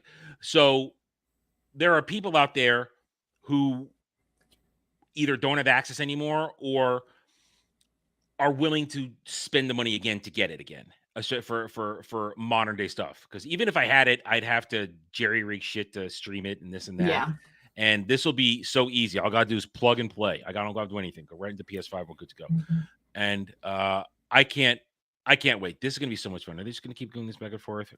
So what I'm noticing is like the characters are mainly staying the same, and it's the imagery around them, which I'm totally fine with. Yeah, like it's kind of just enhancing it. Yeah, I think they probably have done some work with the characters in order to not stretch them out like, width-wise while they kind of like widened everything else. But otherwise, I think you're right. It looks like they more or less kept everything intact there. Yeah, the characters like and more defined. Well, look at that sunset. That looks beautiful. Wow. That's so nice. They added that. Yep. Yeah. They added that. Well, and kind of they added one in the opening sequence too. Yeah. Go ahead, go. And well, I was just gonna say like it's widescreen rather than the full screen, so they add more. Let's jump to the dragon they have over here. So that's the original. And yeah, it's just fine tuning. It's just high definition. Like it's fine. Modernizing the pixels of it. That's actually a good party right there. Good party. You notice they didn't waste time. Freaking Clive. I mean, we always talk about this last week. It's the one thing I'm not looking forward to is that first 8 hours on Suikoden 2. The rush to get Clive. I am not looking forward to that. This is just making me want to go replay it again, and I don't have y'all's memories, so now I get to go back and remember what I love it. I love it. I learned about this series back in I want to say it was like probably 2000 2001, right? And my neighbor's roommate I worked with at KFC at the time, and he comes to work one day and he just got this scowl on his face. I'd never heard of the series before, but I knew he was into gaming as well. And he walks up to me and I was like, dude, what's going on? He's like, fucking Necklord, man.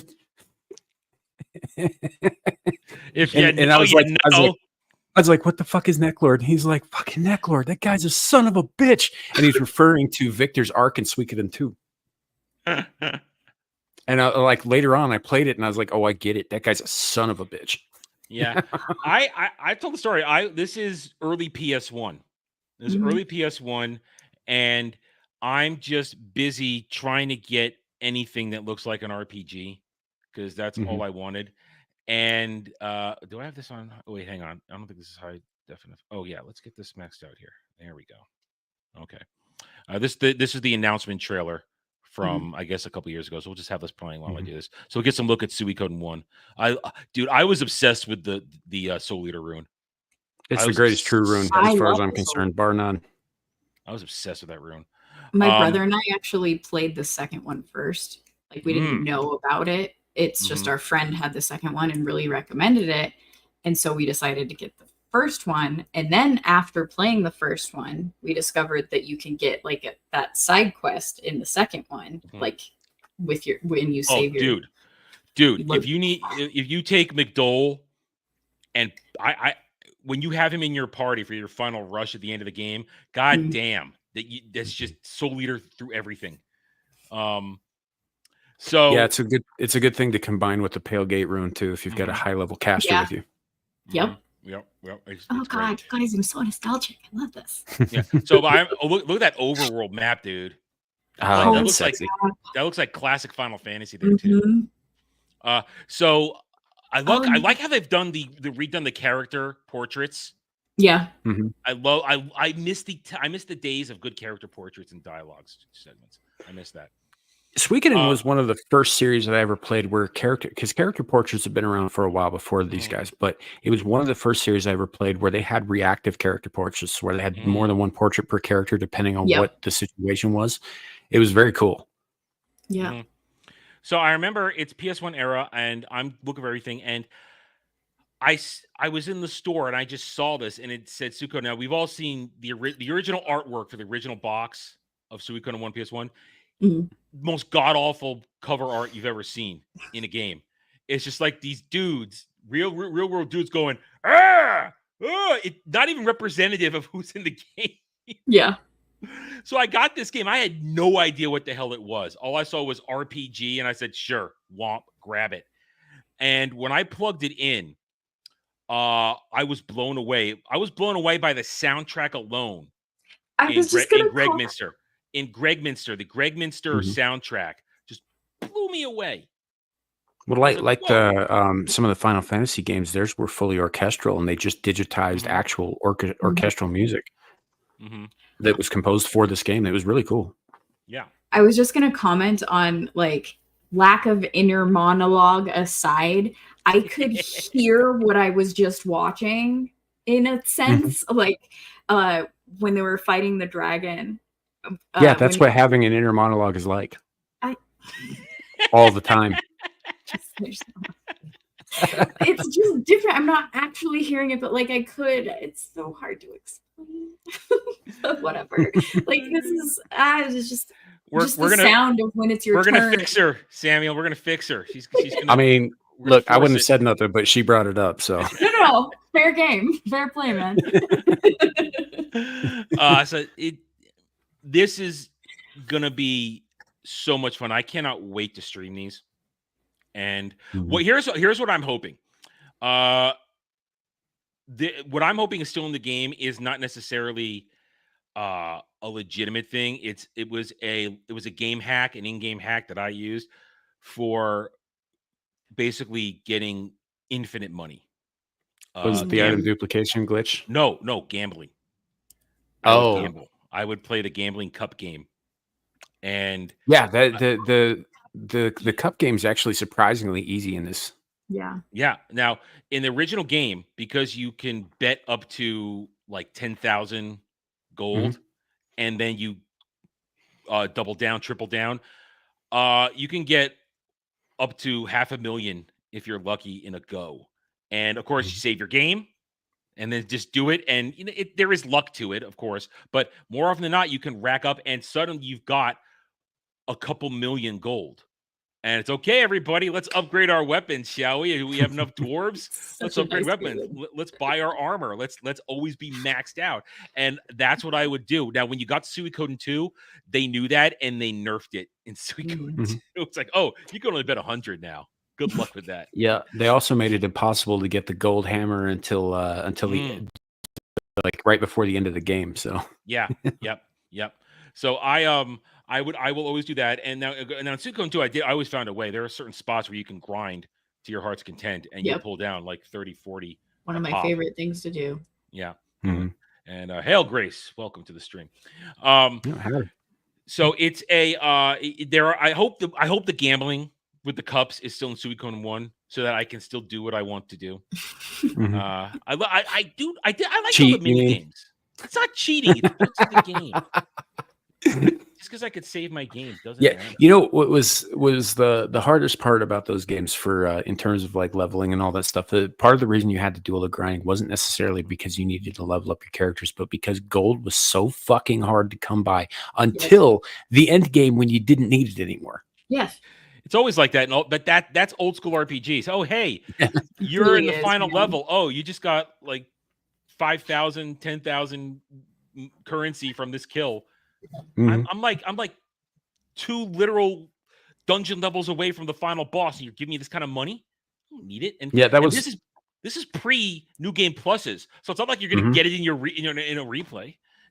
That was one of the weird things that I found about Eiyuden Chronicle 100 Heroes is that so the way your party's set up is you've got 6 slots for combat, and then you've got another 3 slots for like other characters who have to be in your party, right, for story purposes or whatever. And then you have a single slot for support characters. And what the support characters do is each of them does like a different thing. Like one of the cooks will like cook you a meal that buffs you at the beginning of each battle. Right. Or, just whatever it happens to be. But one of them is your boss's butler. And his sole purpose is to double the amount of currency that you have coming in after random encounters. Right. I walked around with him for like fucking 20 hours. I will never need another gold piece in that game again. Nice. Now, I love all of them. Hail Ellie, what you've walked in on is what this show is generally all about. We are nerding out over something. That's what Mellow Monday is all about. We are nerding out over Suikoden, a classic 90s PlayStation era RPG. and we're now talking about in-game hack to mini games, and I want to talk about perhaps the greatest mini game in both games. Hayo's cooking. Hayo's cooking. Unquestionably, I loved the cooking contest. Yeah, this is like the best thing they brought back for Age and Chronicle. By the way, it is still my favorite like subplot in the new game. Yeah.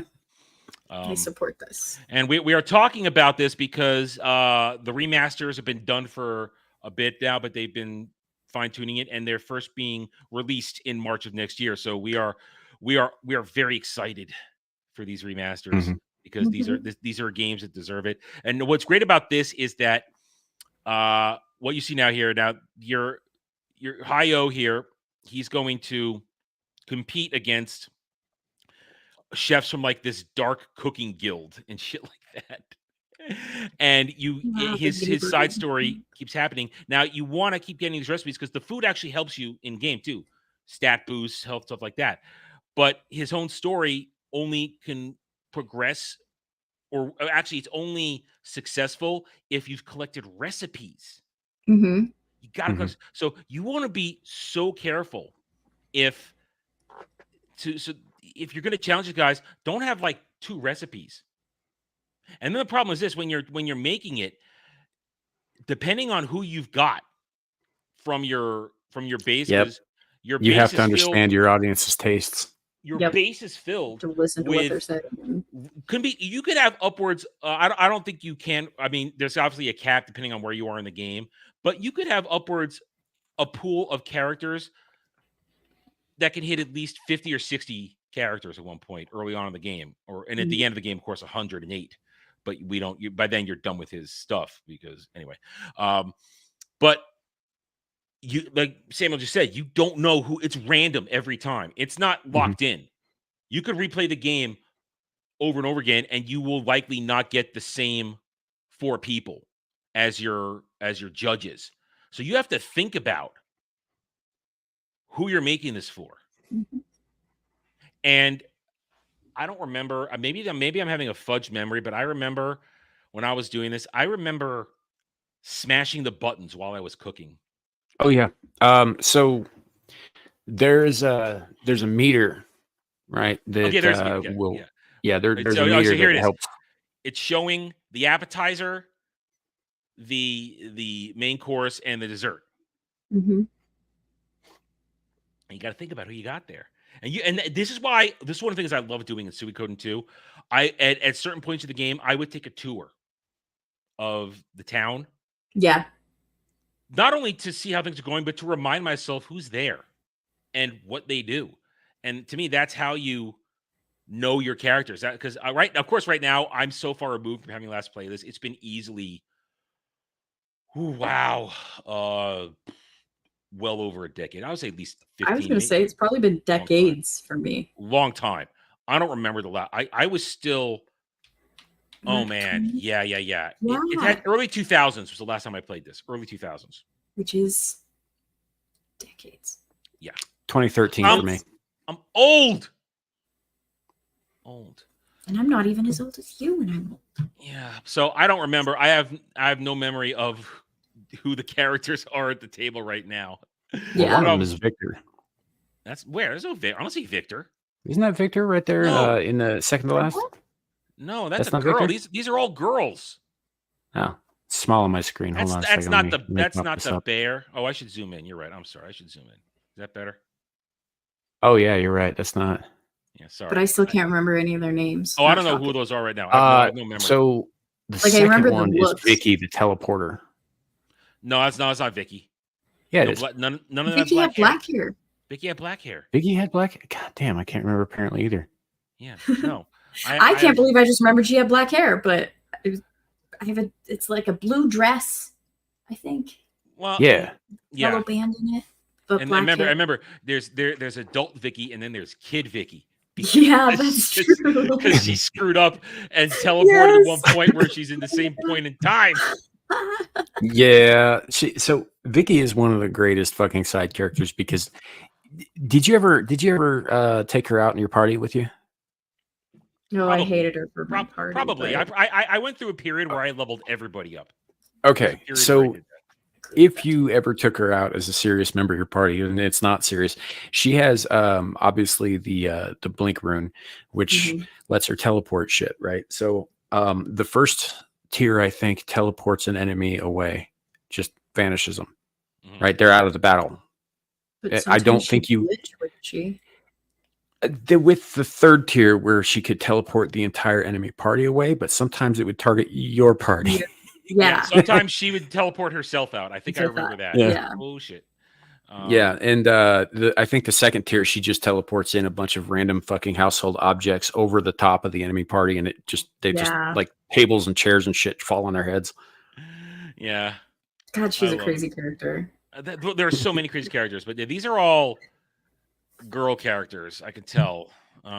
She's also the only way to get to a handful of very specific secret areas, but the only way that happens is if she fucks up when you. She's your fast travel system, but there is a 0.01% chance that she's going to fuck up and send you somewhere random, and there are like 2 or 3 areas in the game you can't get to unless she does that. I remember that. Yeah, I've had that happen. I've done it. Yeah. I've done it. So this is still the greatest mini game of all. Now the cook-up. Now, like Sam said, there is a meter, and I was right. You got to mash that button. You got to mash that button to help, because you're helping Hayo as his prep. So as his prepper. Yeah, your dishes are all going to be what what you input and all that, but the meter, what that does is that improves the quality of the meal, which can improve your chances even with people who don't care for that particular thing. Like if they don't like spicy shit, like curry, for example, they might have a higher opinion of it because it's prepared better that way. Yeah. That guy wasn't mashing his buttons well enough. He should have had that. No, he wasn't. You got to hit all 4 of them at the same fucking time rapidly. God, that was so... I mean, your thumbs need to be hurting when you're done. Yes. I use 4 fingers to do it. Well, now I'd probably go like this now. I'd probably go like that. I don't know how I do it. If anyone's just listening to the stream, that sounded interesting, Adam. Well, hey, we're not. Hey, well, I have no self-control. Okay, I have none. It is a good game, but calm down. At least I'm not Dermy with his dolls. Yeah, valid. Yeah, I showed that at the beginning of the stream tonight again. That's currently a part of the opening reel. Nice. I love it. I added it. So I forget. Is it out of 5? Yeah. Okay. So. Yeah, it's 0 out of 5. If you get zeros, you fucked up. Yes. Yeah. Wait, and finally a raw tomato. Oh, no. Oh, holy shit! That score's unreal. that must be knowing exactly that they want that. I would never think to give a raw tomato. Yeah, well, this is one of those things in the game that shows you that it actually pays to do the side stories of each character, so that you understand more about each character. And I think some of them, when you get to detective, I think that some of them in their bios will have indications as to what kind of foods they like as well. You are right. You're absolutely right. I remember discovering that the detective would do that stuff and get the different levels. And I totally forgot about that. Oh, I can't wait. This is like Cobra Kai of cooking. So that I don't know if I've ever gotten every recipe out there, though. I don't know if I did there. Yeah, this is great though, because like for those out there who aren't familiar, Hayo there is a former member of an evil cook syndicate. Right? They're cook assassins, and he's trying to get away from them, but they ain't gonna let him get out that easy. So they show up and they're there to kill him, right? And he's like, well, I'll challenge you to a cook-off because that's how we cooks do things. So you're there to back up your man so that this evil syndicate of cooks doesn't fucking kill your guy. Having in all these years later, now being a fan of like the anime Food Wars, I'm going to have so much more fun with this. As I'm going to be all food ward out. Like, I'll go, hope you enjoyed it. And I'm like, yes, it's going to be great. Can't wait. Best mini game though. There are other mini games. This is the best one because it's interactive. Like Samuel said, there's so much drama. Yeah, but it requires knowing the game. and knowing your companions. And like I was saying, take that tour, walk around, because it's also fun to walk around the base, especially Suikoden 2. I was just going to bring that up, like the castle as it changes when you get more stars, and the town changes. Yes. I always love when you get the seeds for the farmers, watching the farm grow. It's like, oh, look, there's all my stuff. Look, I mean, there's certain major events that you won't encounter if you don't explore your castle as it grows. Right. Yeah. This is such a fascinating game. It's so good. Very well put together. You know, one of the fun things about the game that I always liked about the series really is that, from what I understand, and I could be wrong on this, but I think Suikoden actually translates to something like side story. Really? Yeah. Which is interesting because there are 107 side stories in addition to yours. Yeah. That makes sense. And here's what this is why, to me, Suikoden 2 is the greatest in all the franchise in terms of overall gameplay. Oh, yeah. Absolutely. If I'm going overall gameplay, I would go 2, 5, 1, 3, and we wish 4 would fall off the end of a cliff and never come back again. 4 had a few things that it did right, but most of it was not good. Yeah, the story was bad. The characters were bad. Only a couple of the carryover characters that are in every one were okay, but I had no connection to that. And the ship warfare in that was so lame. It just was not good. Yeah, the ship war, the technology and the history of the technology and why it's a banned technology later on, because that one takes place like 100 years before the first one does, is interesting. The history and the story of how that happened is interesting, but the actual combat mechanics of the ships it's just paper, rock, scissors, man, like everything else. Yeah. Unlike, it's a draw, paper, rock, scissors, and that's where I was going with this. You say that exactly where I want to go. In 1, it literally is rock, paper, scissors. You just have to make sure you counter bows versus cavalry versus infantry. And if you have the special ones, like when you have the dragon riders and stuff like that, you know, you just have to counter it and win like that. And that was cool. But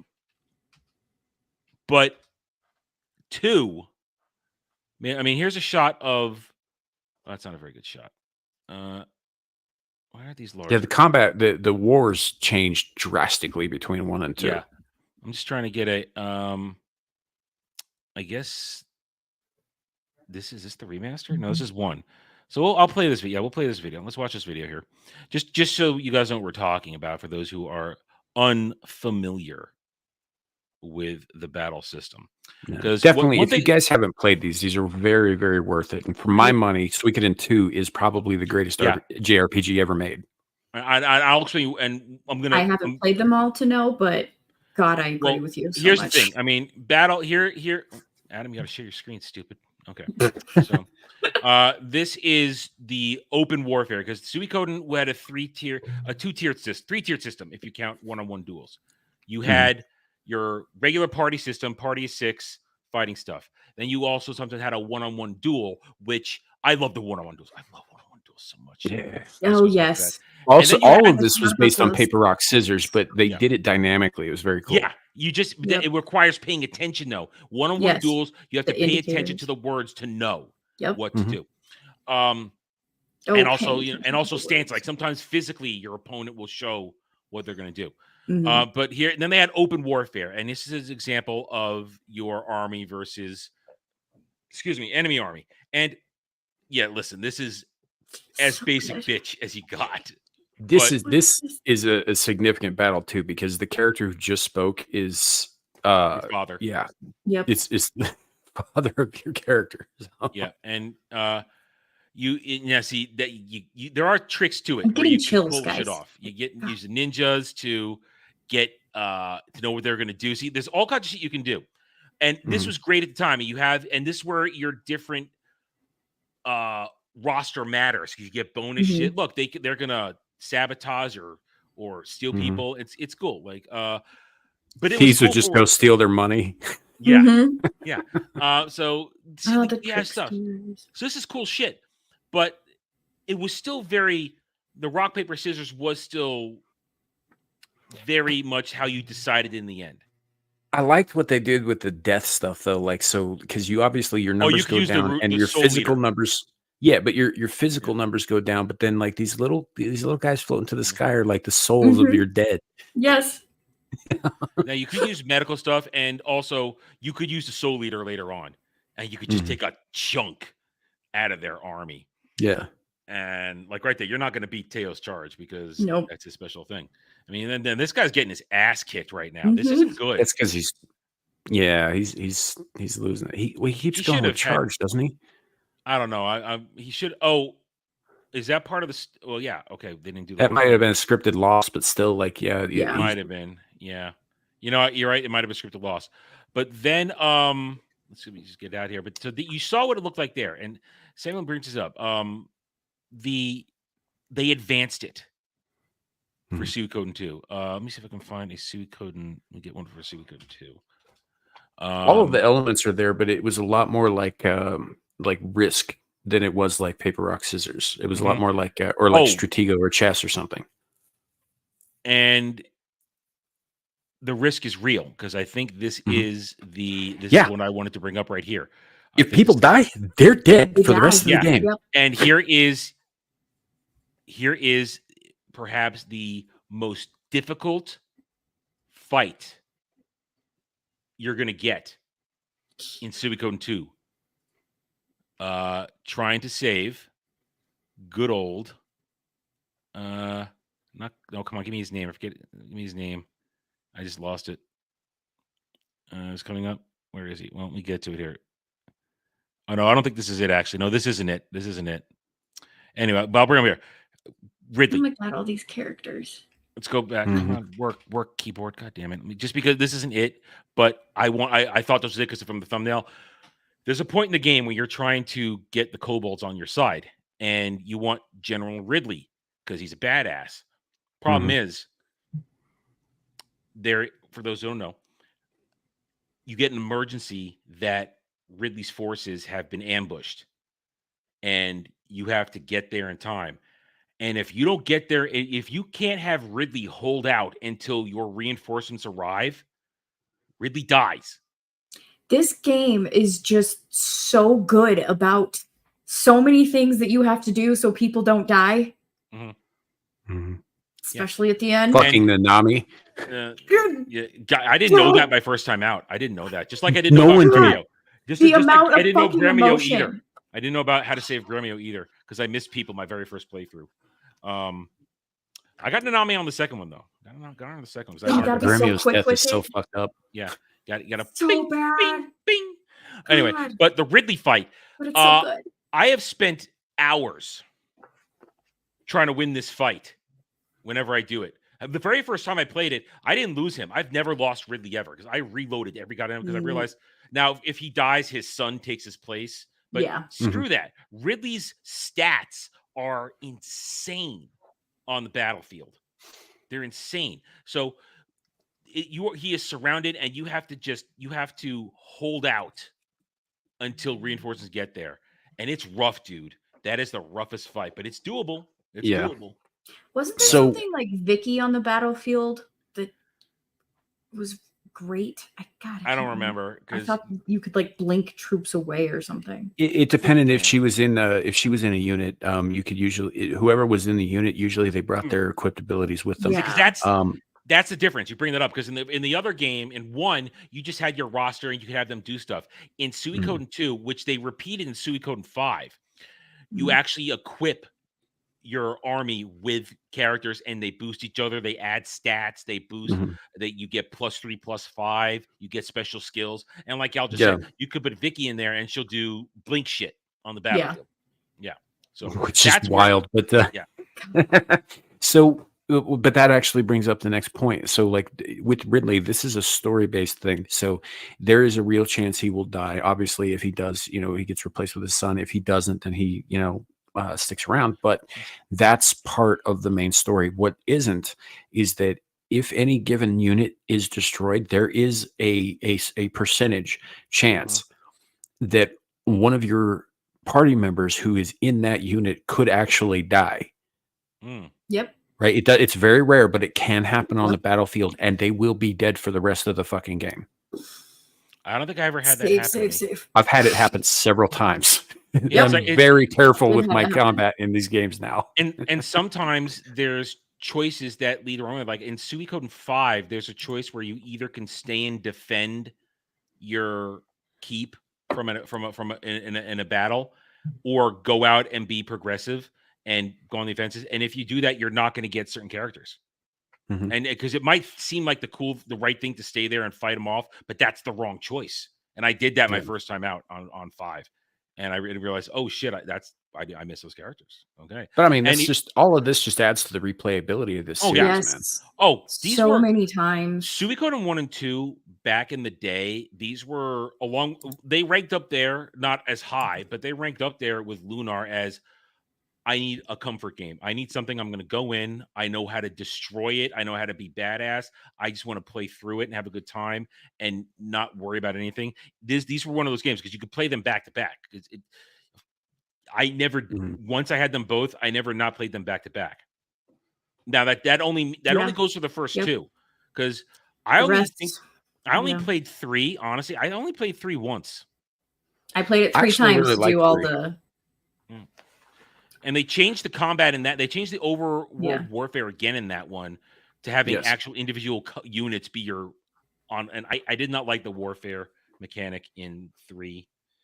I didn't like it. I liked 3. I don't love it like I love these 2. Sure, it was I'll okay. give it that. Like, well, I like 3 quite a bit, but I just go ahead. Sorry, no, finish your thought. I'm going to slightly tangent. I liked 3 quite a bit. I think it was obviously the way they told the story was very, very different, and the whole 3D angle was a little jarring at first because it was like this is Suikoden, but okay. But the overall story I actually loved. I it's thought not a bad it was really story. good. Right. It didn't ring with me like the first 2 did, even though it's the capping, it's the cap to this particular arc of certain stuff, because you get Luke's whole story with that now and all that. Yes, you didn't play. Kind of makes me hate him in the first 2 storylines, though, Adam. Well, I played it once, but I mean, okay, so you played each character's arc, but and I was the only time I played it, or I think I tried playing it again years later, but I got bored halfway through. For the simple fact that for me, I played it the canonical way automatically. It just fit right. I was like, oh, hero gets the flame rune. Yep, the flame champion. That's how it. I didn't. I each one of them gets the lightning rune. Armor chick gets the water rune. Yeah. I have didn't. I didn't stack them. You guys have never given the wrong runes to the wrong people. Then I take it because I have. No, because I just thought because it was instantaneous. Okay, this is how it's supposed to go, and I did do it right because then I did unlock Luke's storyline playthrough, so I played Luke's thing at the end. So I did the whole thing. Think about that one because I at that point you're probably an advanced Suikoden player. I got all 108 on the first go through in that one because I know the tricks. Find the person who's going to tell you where everybody is. Yeah. And relentlessly search everything at certain points in the game. Because they didn't clive you in Suikoden 3. They didn't clive you. So you could take your time. I never finished 4. I was so angry about 2/3. I never started 4. Like that's it, I'm done. I haven't played 5 either. 5 I played 3 times. I played 5 3 times. 5 is good. It's good. It was the Do you need to play 4? No, you don't need to play 4 at all. Okay. 4 is a prequel. It takes place 100 years before the first game. 5 takes place right before the first game. I didn't right play before the first game. So 5 is a prequel too, but it's a prequel with love because it's setting up some events that lead into the original game, and it's fully voice acted too, which is really cool. That was the era of full voice acting, nice. and they made characters that you could get that you could connect to again, and the Dawn and the Dawn rune. Oh no, the Sun Rune and all the 3 Sun Rune type. Dawn, Twilight, and Sun Rune. They were fantastic runes. And the warfare was a mix of Suikoden 1 and Suikoden 2, more heavily on Suikoden 2, but they brought back a dynamic overworld warfare, and it was just fun. It was a lot of fun. A big story too, big grand story. Yeah. Suikoden 5 is a solid game. Yeah. Oh, it was an apology letter for 4. That's how I always looked at it. It's like, we're sorry. Here. Unfortunately, it wasn't enough. Give us what we've done. Unfortunately, it wasn't enough because the franchise went dormant after that. Yeah. So, wasn't enough. Well, they put out Tactics after that, but that was just prior to that.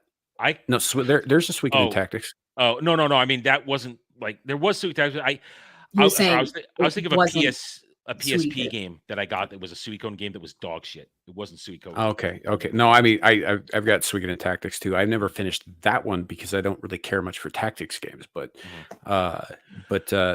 yeah, no, I played all of them multiple times, and 4 it has problems. There are other games that it's definitely better than, but it's not better than any game in its own series by a large margin.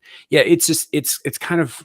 So they took the 3D angle from 3 and they kind of slapped together. It's not nearly as polished for one, in terms of like the visuals. Obviously they were experimenting with shit in 3, and in 4 there's like, oh, fuck it, we got a handle on it. We'll just put some bland textures in it. It'll be fine. Yeah. The ship combat is retarded. They introduced Nay kobolds, which is the single dumbest fucking decision they made in the entire series. I fucking hate the Nay kobolds. And to combine with the ship combat, your base is your giant ship you drive around on, and that sucked all the fun out of base development for me. It's like, oh, we're all just on this ship together. You do develop it. I mean, I know, but it's not as exhilarating as watching either Torrent Castle or the town develop. Because there's a visual. You have to go. The ship itself looks the same. You have to go inside it, and it's yeah, and overworld navigation sucked in that one too. It wasn't fun. It wasn't good, and the story was not compelling at all, from what I remember. That's why. No, it was kind of it had a couple of things that I liked. Like the main True Rune that's in it is sort of a companion piece to the fucking True Rune from the first game, but it's not. It's like it's called the Punishment Rune. Punishment Room. That was it. Punishment Room. Yeah. And it's kind of cool, except that it hurts you every time you use it as well. Yeah, which isn't fun. I'm trying to remember where I left off. I didn't mind punishing that twink little bastard you were playing as. That's because you're into that shit. You want people to suffer. You're an eldritch being. You like suffering. Yeah. But no, Suikoden 4 was not a great game. It was fine if you're just looking for a generalized RPG, but it doesn't really fit very well into the lore in a lot of ways, and it almost feels like it was unfinished. Yes, that's a very good way to put it. Yeah. So it still had some decent music in it, but otherwise, they were also doing the voice acting thing in that one too, I would put it on my phone, like 1 and 2. Not that good, no. No, not good. No. Here's why Suikoden 4 was a step. I'm trying to find a. So, back when my brother and I were playing these, like initially, we didn't have a knowledge of Japanese, so we called it Suikoden. That's not right. Huh? That's fine. Well, fine. Yeah. And so, like when I met people on the internet, I started remembering the game, I looked at it and like I had heard people say it. I'm like, oh, we have been saying that wrong, because I know a hell of a lot of Japanese. See, I never said it wrong, because remember, I'm one of those dumbasses who will sound out every single syllable of something I don't know. So I lucked into saying that one right. So I've always been like that, but for some reason I just ignored the I. Because it seemed weird, because at the time I wasn't as into anime. And then now I lived in Japan. I took Japanese in college, like all of that. So, and yeah, one of the things that was great about 5 is part of the I'm sorry letter, and also remembering who their audience is. They started making characters look like this again. That was your mom in the game. Nice. 5 is a very sexual, very colorful. Well, yes, sexual too, but like it's not so much grown up, but yes, there's that too. So there's a lot of titties in 5. And there's your aunt. You're on this now. We're back to there's your aunt through the whole damn game, dude. And and she's not wearing This is pretty 5? much the same thing. This is Yes, 5. this is 5. I recognize those characters, so I guess I just like saw the trailers maybe. So the character next to the main character there is this girl named Leon, I think. Yeah. And she carries a Nagamaki, which was my introduction to that weapon type. I now have a Nagamaki because I loved what she did with it. Nice. Yeah, except my Nagamaki will kill people. It's named Man Opener. Oh God. Listen, I will not lie. I did unspeakable things thinking about that aunt. I did unspeakable things. It's understandable. Dude, So here's the thing about Suikoden walking games. around the game with her tits out all the time. I was distracted. On PlayStation controllers, the thing about Suikoden games is that they're set up very specifically so that you can actually play the entire game one-handed. Yes, because the triggers I'm will operate. just saying. Yep. You're not wrong. You are not wrong. And so, Suikoden 5. This is one of the reasons Suikoden 5 is great. This is one of the reasons it's great. But story about Suikoden 3. When it came out, I was living in Charlottesville, Virginia, and it came out at that moment when the DC shooter was at large, and none of us knew what was going on. And I remember the day it arrived in my mailbox because I had ordered it online. I'm going out. I go out to the mailbox going like this, just freaked out, not knowing because nobody knew what was going on. But you needed that game. But I went out to my mailbox to get him, crouching, wondering, Army oh my crawl. God.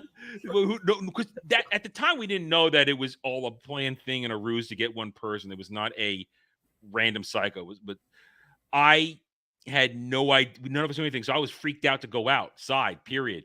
I'm like going out and get it. I got in the mailbox, I ran back inside. Ran back inside. That's my Suikoden 3 story. Yeah, but definitely, Gal. If you can play 5 is definitely worth it. It's worth it. Yeah. Okay. I mean, No I wouldn't. I wouldn't be surprised. What console, Jen? 2. PS2. Oh, really? Yeah. Yep. I still have it. It's in my. That's the one I still have. I still have my copy of 5. It's in the closet. I do have my. Yeah, copy Suikoden of 5. 3, 4, and 5 are all on the PS2. Suikoden 1 and 2 are on PS1. And 5 did have a new game plus feature. I was thinking that like Yeah, it probably for some reason I was thinking 3 was on PlayStation 3. So No, it was 2. Why I'm shocked. Okay. It was 2. PlayStation. I mean, which no, I should know better because I never. My brother had the 3. I only had up to PS2. I should know better. Bad me. So these are if 1 and 2 remaster do well, I wouldn't be surprised if they remaster the rest of the franchise. Yeah. And it would be an interesting thing, yeah. That would get Maybe me a to box replay. set. I would get me to replay 3. I still won't buy 4, Mm. but I would. If it came in a box set. Well, no, because I'm already going. Because you already have the others. Yeah. I would have 1 and 2 on remaster. Why am I going to buy a box set? Unless, no, I'm not. I'm not that much of a. I'm not gonna nerd weeb. I'm not gonna buy something if I already have it like that. His Juji is kicking in. Me fill in. Absentmindedly clutching my Jew gold. But the I would definitely get. I would get 3 again. I played in for simple fact that 1, I would like the full collection again. Yeah. 2 minus 4, of course, and 2 also. If I played 1 and 2 for stream, it's like okay, let's keep going. Let's do 3, and I would even though I still have a copy of 5, it's kind of a trophy copy because the memory card that of course had everything, that thing's long gone.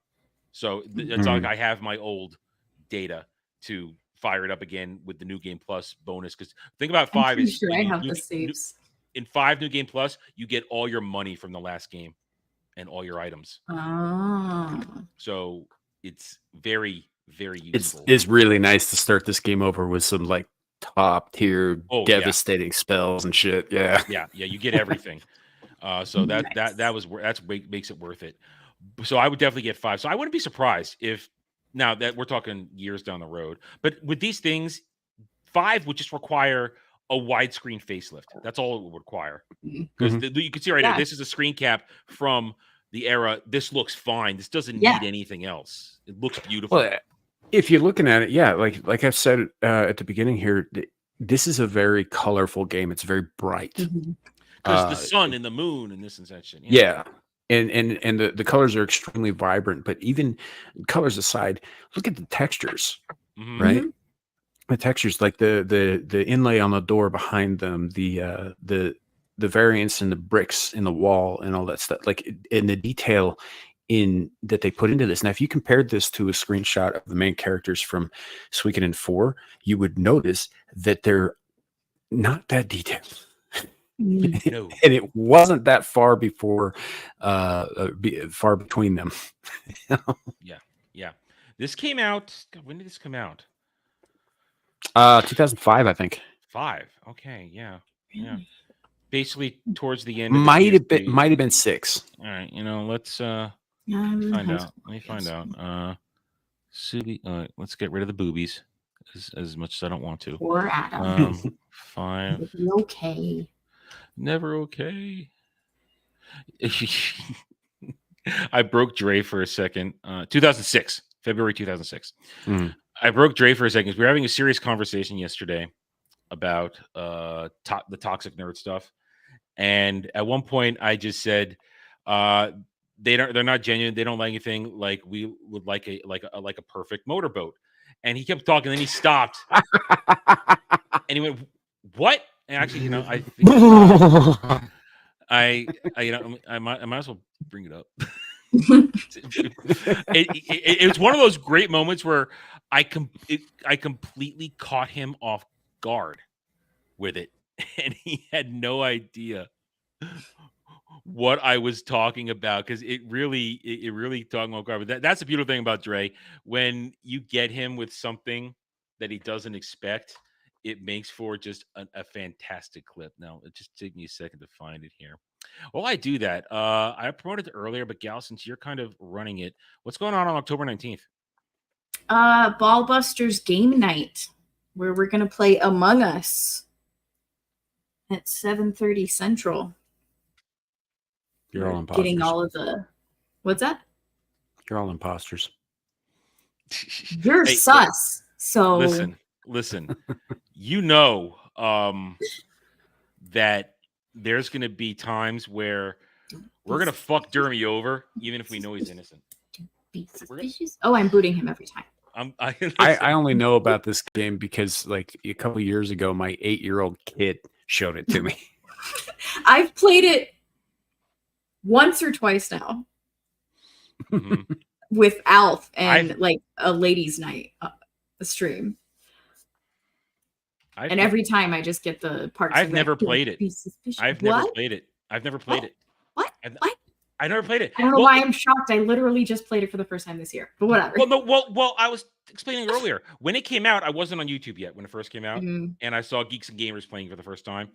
And then when it a year, roughly like several months later, it was still a thing. But I knew like 1, maybe 2 people on YouTube. So I had no network. And I had no chance. I tried with a couple people. It's like, oh, I sort of know a couple people who want to do this, and nobody was really into it. Now, we can easily get 15 to 20 people if we want for this shit with our network and our friends and affiliates. Yeah, so it's not hard. Yep. Okay, I think I found it. I got it. It's a bunch of lie your ass off. Oh yeah.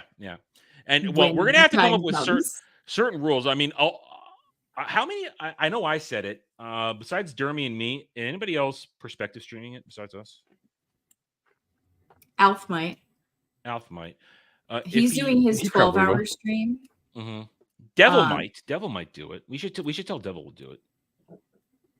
Because maybe Static. Static is he's a go for it. Static might. If I can figure out all the stuff and things, I will eventually start doing game streams, I think. Probably on a separate channel.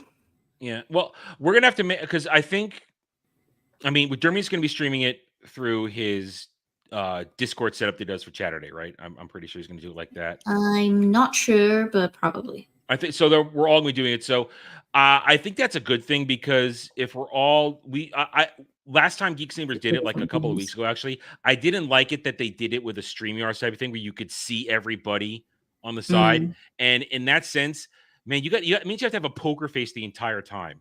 Yeah. And that's annoying. I like it if we're going to do it.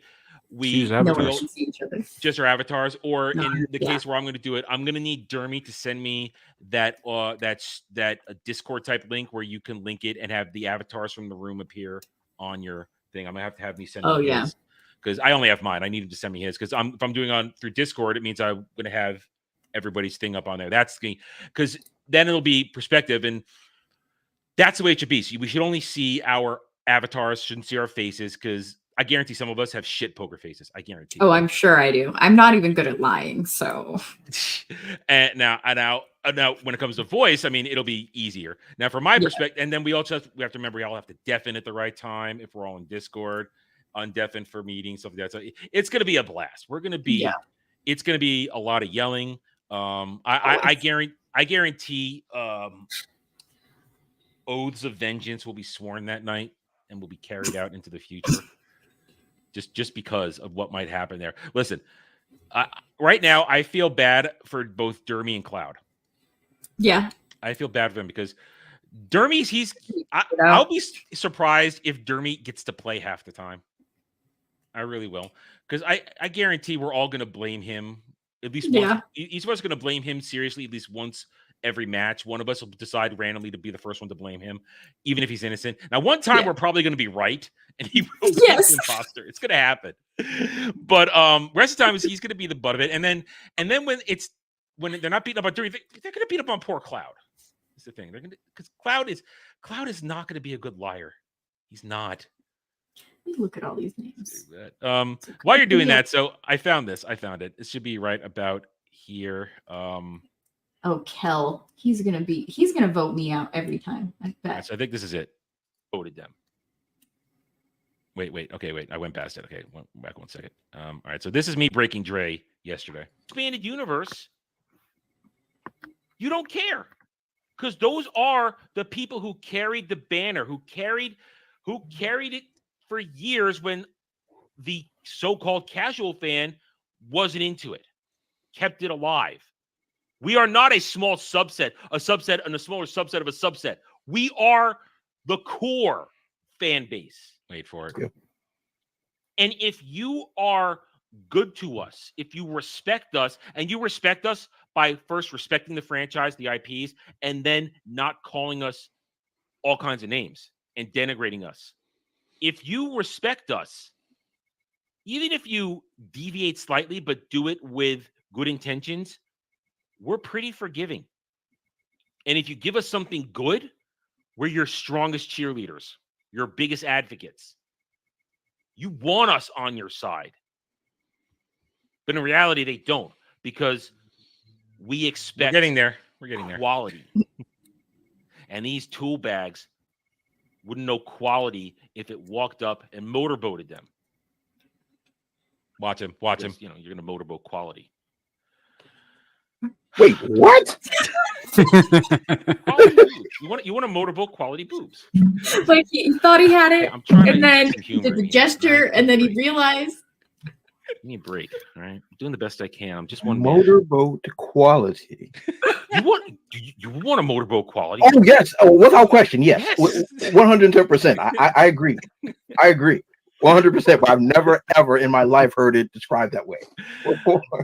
Yes, I'm proud of myself. When listen, everyone, it's not uncommon for me to pull one of those and completely catch Dre off guard, because Dre gives the best reactions for when I catch him off guard with one of my outlandish, horny responses. And that one was great though yesterday, because he was really paying attention to what I was saying. I was being serious with the rant, and I thought, I'll make a motorboat joke at the end of this, just out of the blue, and you saw it. He was like, he started to say something. Wait, what? I loved it. I love Dre. But yeah, so what were we talking about? Boobs distracted me. Boobs. We're on boobs. No. So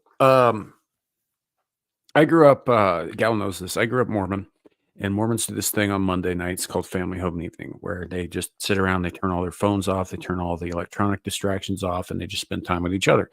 And typically there are board games or other kinds of games and whatnot. And the reason I bring this up is because there is a game that my Mormon friends have made me play many, many times that is very much like Among Us. I forget what it's called exactly, but essentially everybody in a room, one of them is chosen randomly. There's a random draw, and one of you is the murderer, and the rest of you are detectives trying to figure out who the murderer is. I've heard those types of games. Yeah, it's kind of a 20 questions sort of thing. And yeah, it's essentially Among Us is like a video game version of that, from what I understand. I watched the last Geeks Gamers playthrough, and we're going to have to start on simple maps, but now they've got these giant maps now that are massive.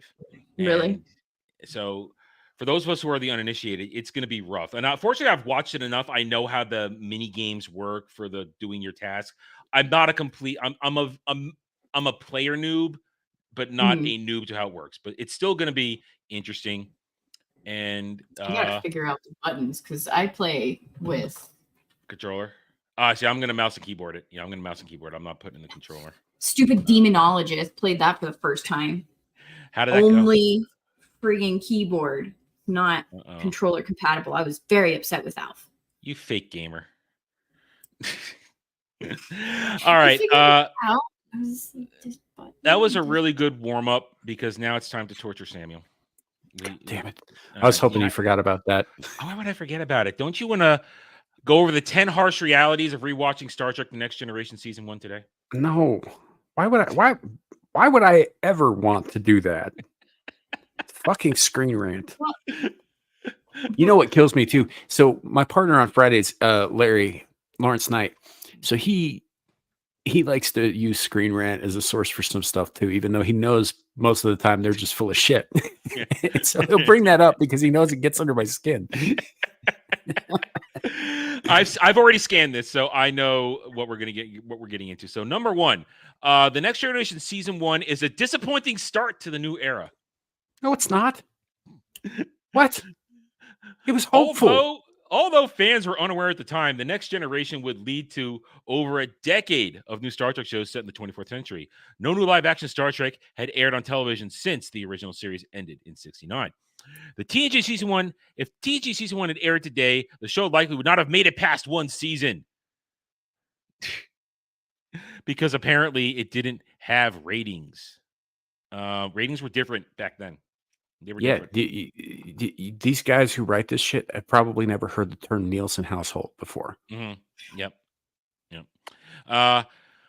Paramount Studios chose to broadcast TNG as a first-run syndication show, which meant it basically unheard of in the 1980s. This meant the show aired on numerous networks simultaneously rather than one specific channel like CBS or NBC. After TNG's feature-length premiere, Encounter at Farpoint, which it does air as a single episode on the Blu-rays, it's one thing. They kept that like that. Did well in the ratings. The studios agreed to produce full 23-episode season. But so they don't say why it was disappointing. So having rewatched that multiple times, as you have, Adam, Encounter at Farpoint does have a few things that it's lacking, right? There's but it's also a pilot. Yeah. And its main purpose is to introduce you to the characters and the time period that this is going to be set in, and also the new Enterprise. Like Groppler Zorn is kind of a bland villain. Honestly, he's pretty boring. Even his dress is boring. But you got Q right out of the gate, man. Right, and those are the most interesting parts of the episode of the two-parter are the stuff involving Q.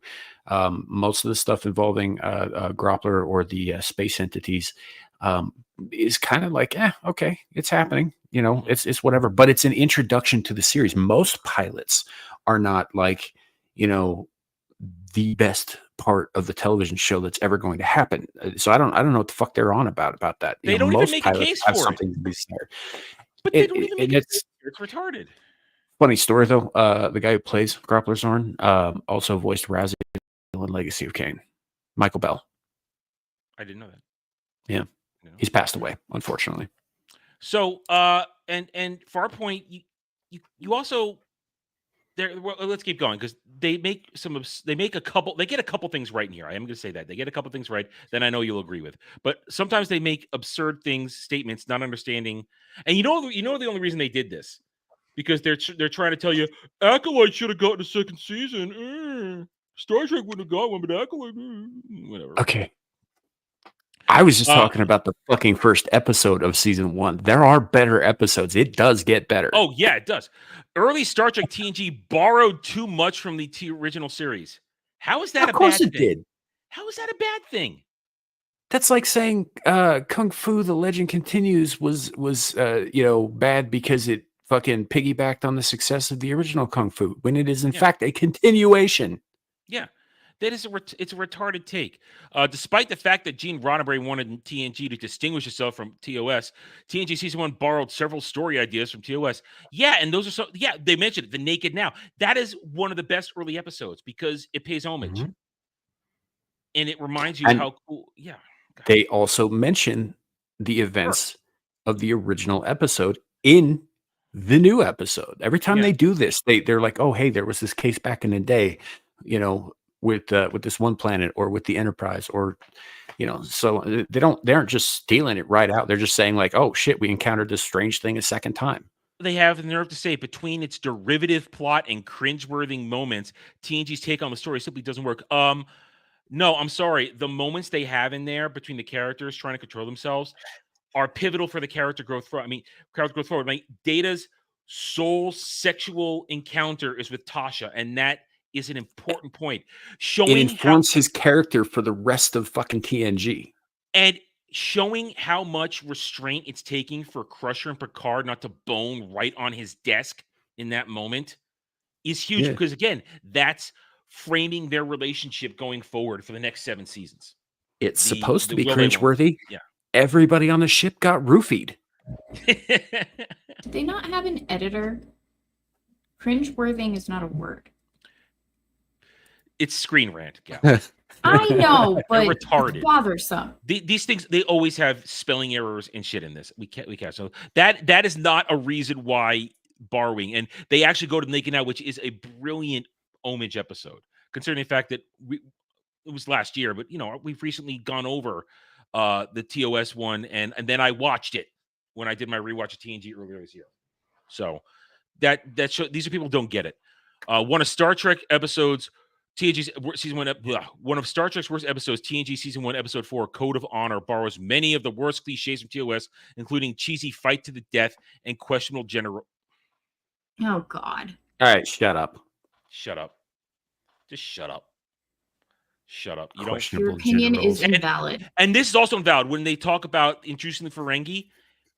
They had originally planned for the Ferengi to be big bads, and then they realized, no, we're not going to go down that route. So, of course, the first Ferengi episode doesn't line up with things later on because they changed their mind because they realize these guys are not going to be threatening enough. So, all right. Because they're midgets. Yeah. TNG season 1 had numerous behind-the-scenes problems. TNG writers' room earned a reputation for being chaotic. So what? They got it early together on. In the end. That isn't even a reason for why that isn't even a harsh reason. What writer's room isn't chaotic in the beginning? Yeah. Tell me. This is a fucking idiotic argument. He's talking about new people trying to fucking figure out a way to gel and work together on a new job, right? What new job doesn't have problems like that? They're going to throw Roddenberry under the bus. Aging and in poor health, Gene Roddenberry was reportedly becoming more difficult to work with as he often insisted on rewriting perfectly fine scripts and inserting unnecessary scenes. He lasted 4 years into the series. Mm-hmm. Are you telling me he was? Seemed like it was all that bad. That's a bullshit thing. How difficult must he have been if he was still there for another 2 years of active work on it, and the show also gets better? It's his fucking show. Yes, it's his world. It's his world. He is he is George Lucas in this sense. If he wants to change something, Gene can fucking change something. It's his fucking world. And maybe, just maybe, rewriting a perfectly fine script to become better rather than just fine is a good thing. Something can be scrutinized to become better. These are people who believe in first drafts only. Oh, it's done. It's done. Let's go with it. Let's go with it. Bullshit. Keeping writers. Well, thanks to the reputation of behind-the-scenes troubles, TNG had a difficulty finding and keeping writers. Some of this energy affected the actors well. Denise Crosby, in particular, felt that her character Tashiar was too often relegated to the background. Well, still TNG writers. Yeah, all right, go ahead. You Okay. Now they're talking shit out of school here. So Denise Crosby, right, didn't feel that her character was relegated to the background. She thought, in her words, that this show was going fucking nowhere and it was not good for her career. That's why they killed her off, because she wanted to leave the show to pursue movie options, which she did. And she has since expressed much regret that she didn't stick with it, given what it became. And you know exactly what she did right after it? You know, Red Shoe Diaries. She took her titties out. Yeah, well, that and Red Heat, where she also had her titties out, but Arnold Schwarzenegger was in it.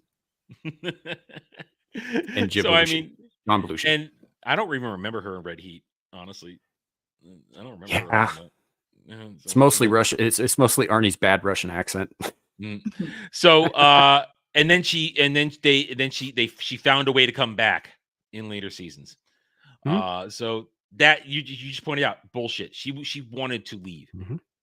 There were problems in DS9 with Terry Farrell that you could apply some of this to, but this did not apply to Denise Crosby.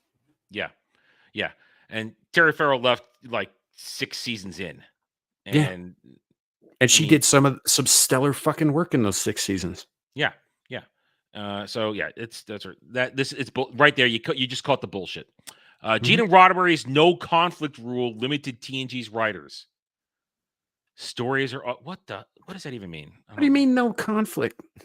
Throughout the Next Generation, Gene Roddenberry was heavily involved in show's production. Gene implemented the now infamous rule that there could be no interpersonal conflict among the Enterprise D's main cast. What? You didn't watch the fucking show, people who wrote this. You didn't watch the show. Can we say sexual tension between Riker and Troy in season 1, where they have to learn to get on? Can we say everybody distrustful of Data in the beginning? Can we trust this machine? Can we talk about Worf's fucking temper and everybody else? Thank you. Can we talk about Wesley fucking Crusher? That's a whole other can. They're getting to that. They are getting that. It's the one thing they get right in this list. It's the one thing they get right. So sorry, this just proves. I was gonna say my one contribution to this was gonna be shut up, Wesley. Shut up, Wesley. So they didn't watch it, and they didn't watch it at all. It's bullshit. And what are they talking about? Like physical conflict? Roddenberry also wanted to stay away from serialized elements or continuity between seasons, meaning the writers had to return to established status quo by the end of each episode. There's nothing wrong with that because Star Trek was based on episodic television. Yeah. And granted, DS9 did get away from that, but at that point, they had to. It evolved. But TNG... They're also... Go ahead. They're also talking about a time period where really the only... kind of linear storytelling that you'd find in television were in daytime soap operas, right? This was not a thing in fucking prime time, not for a very long time after this. Actually, Deep Space Nine changed some things in that regard. There were other shows that also did. X-Files contributed to that and some others, but TNG started in 1986, right? That was not a thing yet on television. It was all episodic. Yeah. And not to mention there was continuity. The character relationships were continuity. Those carried over. Yeah, everything carried over. So once again, you nailed it. These motherfuckers didn't watch this shit. They don't know what they're talking about. The characters feel underdeveloped in the show's first season. Bullshit. It's the first season. It's the first season, you dumb fucks. The development happens over time. You are presented with a character or a scenario, and that character and scenario changes depending on the stimuli that are added to it throughout the course of the fucking show. But you don't get that growth right away, because if you do, then there's nowhere to go. You dumb fucks. Look at this retarded line. The Enterprise D crew members of TNG Season 1 feel like pale imitations of the characters they would become Because they are. That's character growth. Somewhere. What the fuck? You just described character growth. You dumb shits. I hate you so much right now, Adam. You're welcome. I don't even agree with that. Okay, this is true. Wesley Crusher, boy genius, was awful. That was awful. That's fair. This is the one truth here. He did save the day way too many freaking times, and you could tell by season 2. Also, by then we realized how much they hated him. The writers hated him. It's like, shut up, Wesley. Get the fuck out of here. They kept pushing him farther and farther away. He got less and less stuff to do. Wesley did save it way too much. They are right on this one. Wesley Crusher, boy genius, got old so goddamn fast. And that is the one truth that this list gets right. What else we got? Several TNG Season 1 episodes are among Star Trek's worst.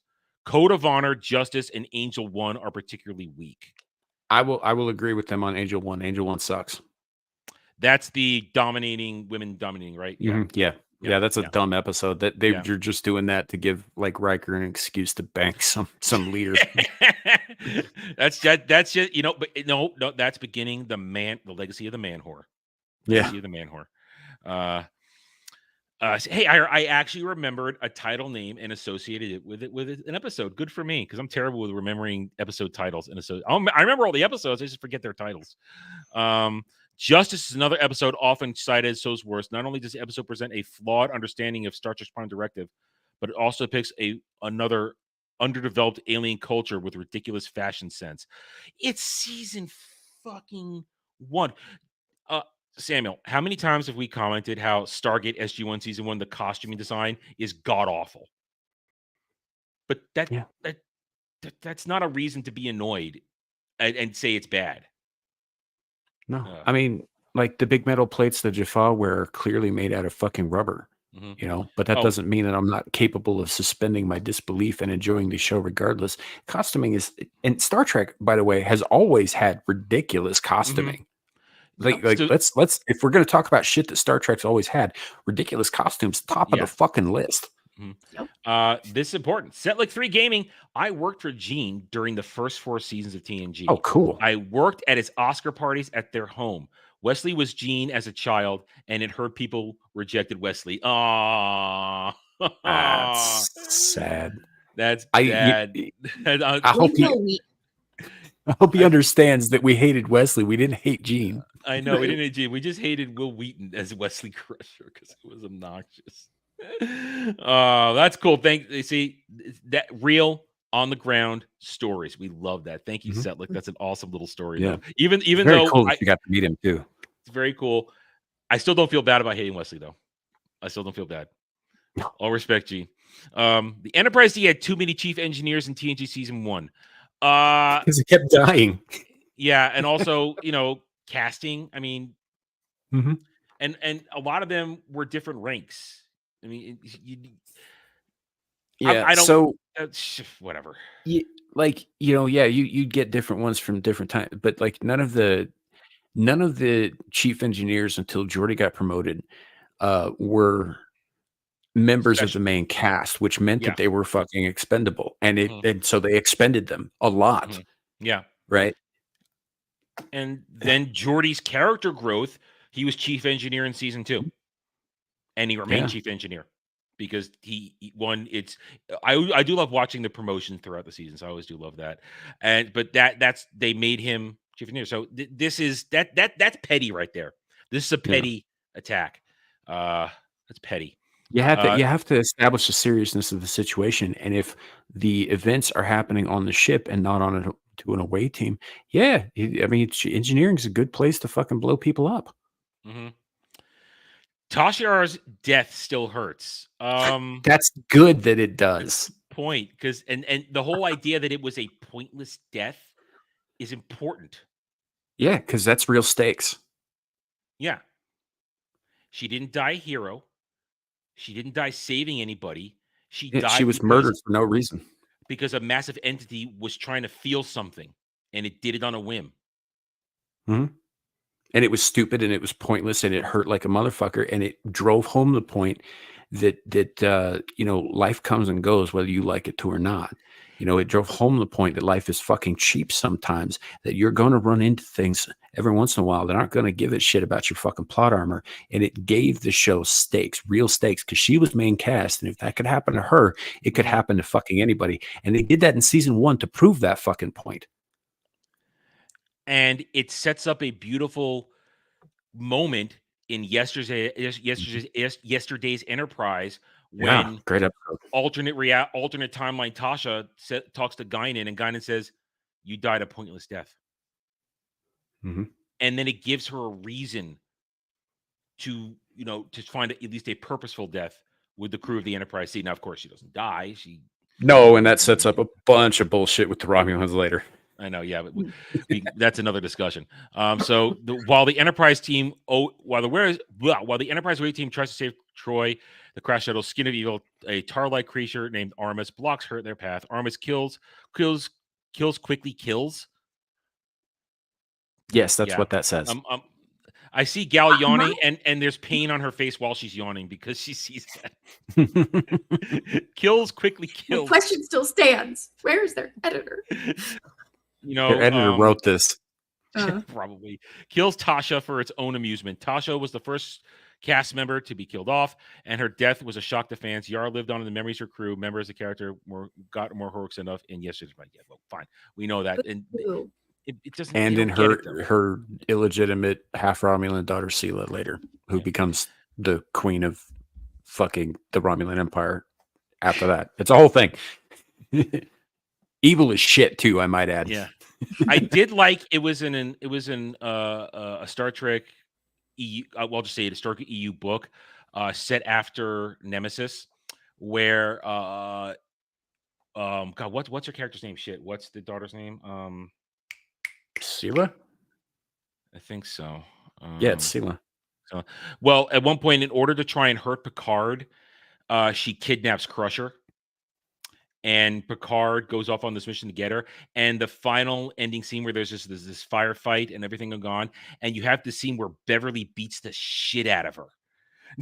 And it's really cool reading it. Is, you know, ballsy considering she was beating the shit out of the head of the fucking Tal Shiar. Yeah. So, but it was really cool.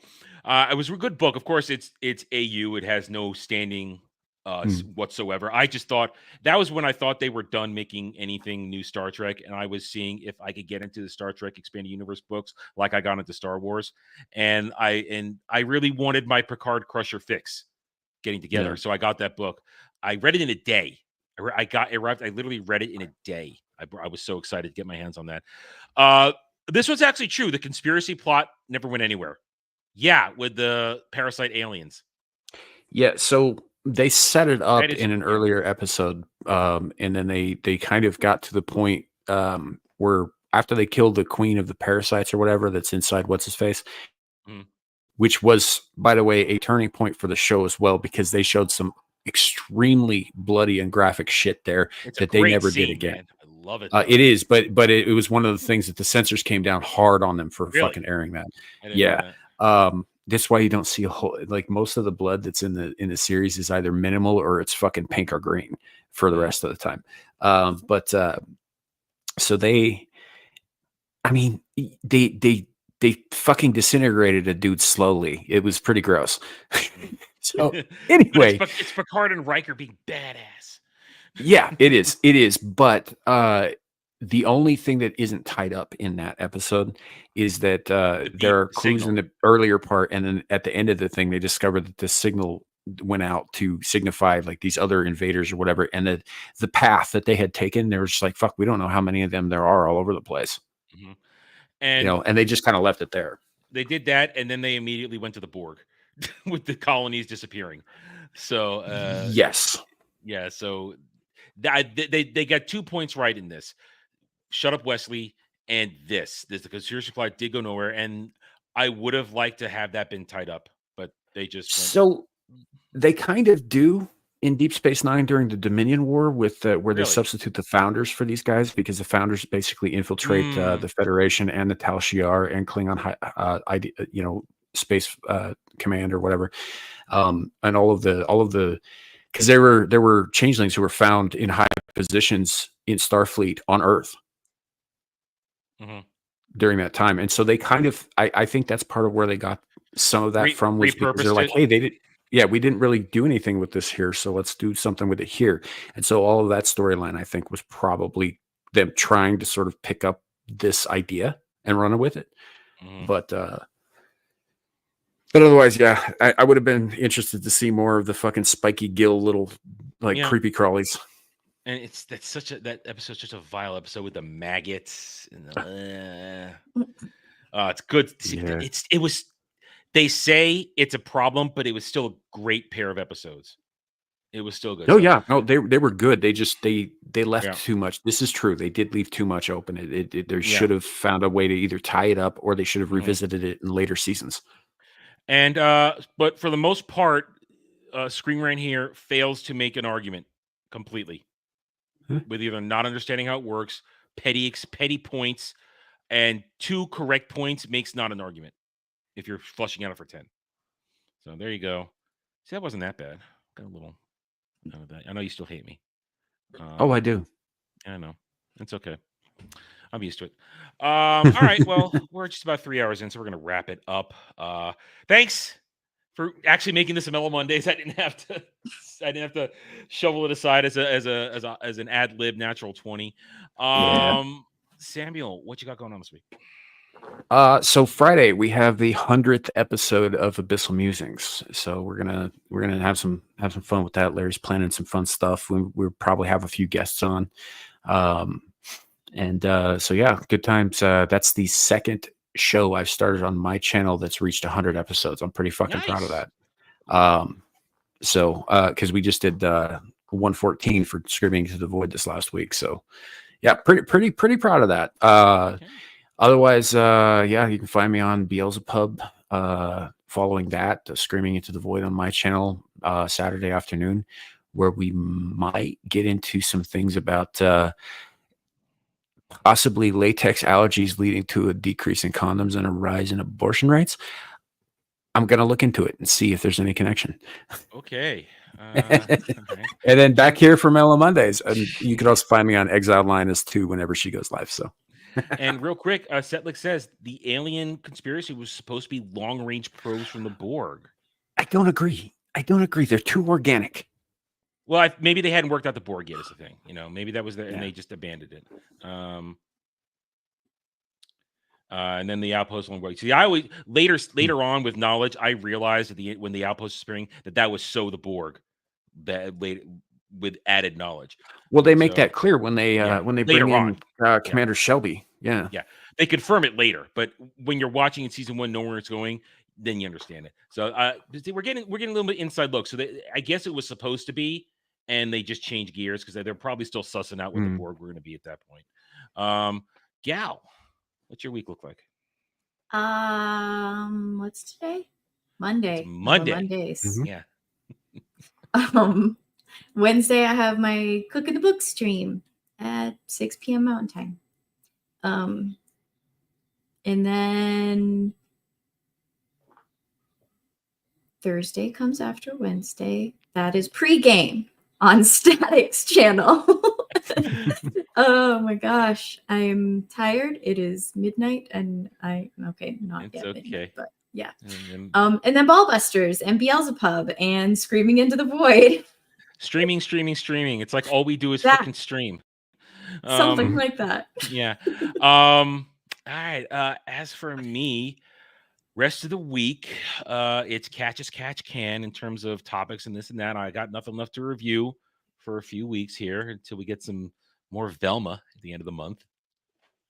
Have you watched the special? Now, I've already announced it where I'm doing a Rings of Power Season 2 autopsy stream. I was going to do it Wednesday, but because of Martin landfalling, we're kind of worried about Jed was going to join me. He's right in it, so he might not be able to make it. So I might push it to Thursday so that Jed can be there. Also, I was supposed to be on Static stream on Thursday, but now if I move it, I might not be there. Just because Jed needs his chance to talk about it. And I got all these wonderful articles lined up to show why it's terrible. So keep an eye out for the Rings of Power Season 2 Autopsy stream, either Wednesday or Thursday. Then Friday, I'll be on Ballbusters. I believe Dermy told us our guest is Ryan Roger Athey is our guest this week. That's what Dermy told me. Interesting. And then Saturday, Drive-In's back. Drive-In's back. The poll ended last night, and Equilibrium won. So Jen and when I saw that on there, I was like, the Ghost in the Darkness is not going to win. It had a decent showing, gal. All right, it wasn't the lowest one. So yeah, it wasn't the lowest. I'm okay with that. Decent showing. There'll be other chances. Well, hey, Kratos was the one. Our good friend Kratos. He's the one that compiled the list. So we thank Kratos for being our third party in this one. Yes. Jed and I had no influence whatsoever. So we'll be doing Christian Bale's Equilibrium. I've seen it a couple of times on TV. I love that in the past. Good choreography in that movie. Very good choreography. Very. I just talked about it because we're going to be doing Devil's Angels for it here coming up soon. And I just talked about it earlier today. The gun kata in that is actual real life kata. Really? And I discovered that because I used to be taking a karate class. And so I was learning all the different kata with it. And I randomly decided to watch Equilibrium again after I had started that class. I think I'd been doing it for like a month or two at that point. And I'm watching it and I'm like, my brother, like, come out here right now. I have to show you this. They're actually doing a legit kata with their guns. It was freaking great. It was such a cool. Well, that is a point. Jed's never seen it before, so that's a point I can bring up when we're talking about it this week. So 6 p.m. Eastern, Drive-In is back. And then the following week, it's my choice. Since Jed had the previous shows before we went on hiatus, I can say it now. My sort of Halloween movie pick for the month. We are going to do, and God damn it, I just forgot its name. Hang on. Frighteners. That's it. Frighteners. He's getting old, folks. Frighteners. Forgetful in his old age. It's my choice. My Halloween movie for this month is Frighteners. Frighteners is such a good movie. Yeah, it's a good one. So we're doing Frighteners. We're doing Frighteners next weekend, which will be right before Ballbusters gaming night. So it's only 6 p.m. so we'll be done long before then. And then roundtable 2 p.m. Eastern. Who knows what the week will bring? We always find a way to give our unique things. Excuse me. Wow. Sorry. That was like a there's a mute button for that sort of thing. I'm talking and it just especially happened. when it's that week. I'm in mid word. I can't read about that fast. All right. I don't do that kind of shit normally. Leave me alone. And then we'll be back here at 10:30 p.m. Eastern next Monday for another Mail Mondays. And of course, on my gaming channel, Renaissance and Arcade, we're playing through Dragon Age Inquisition and Veil Guards in a couple of weeks. Yeah, I've already ranted on that earlier tonight. All right, guys. So thanks everybody for being here. Chat. We love you. We appreciate. I'll try not to be as late next week, folks. Devil will be back next week. And we thank you one and all for being here. Without this, we don't get to do what we do. You guys are what keep us going. We appreciate everything. Just hit those like buttons. I will add Gal's link to the description below when we get done here, and we'll see you guys next time. So until then, take it easy. Have a good night or day. As soon as I get to the thing wherever you may be.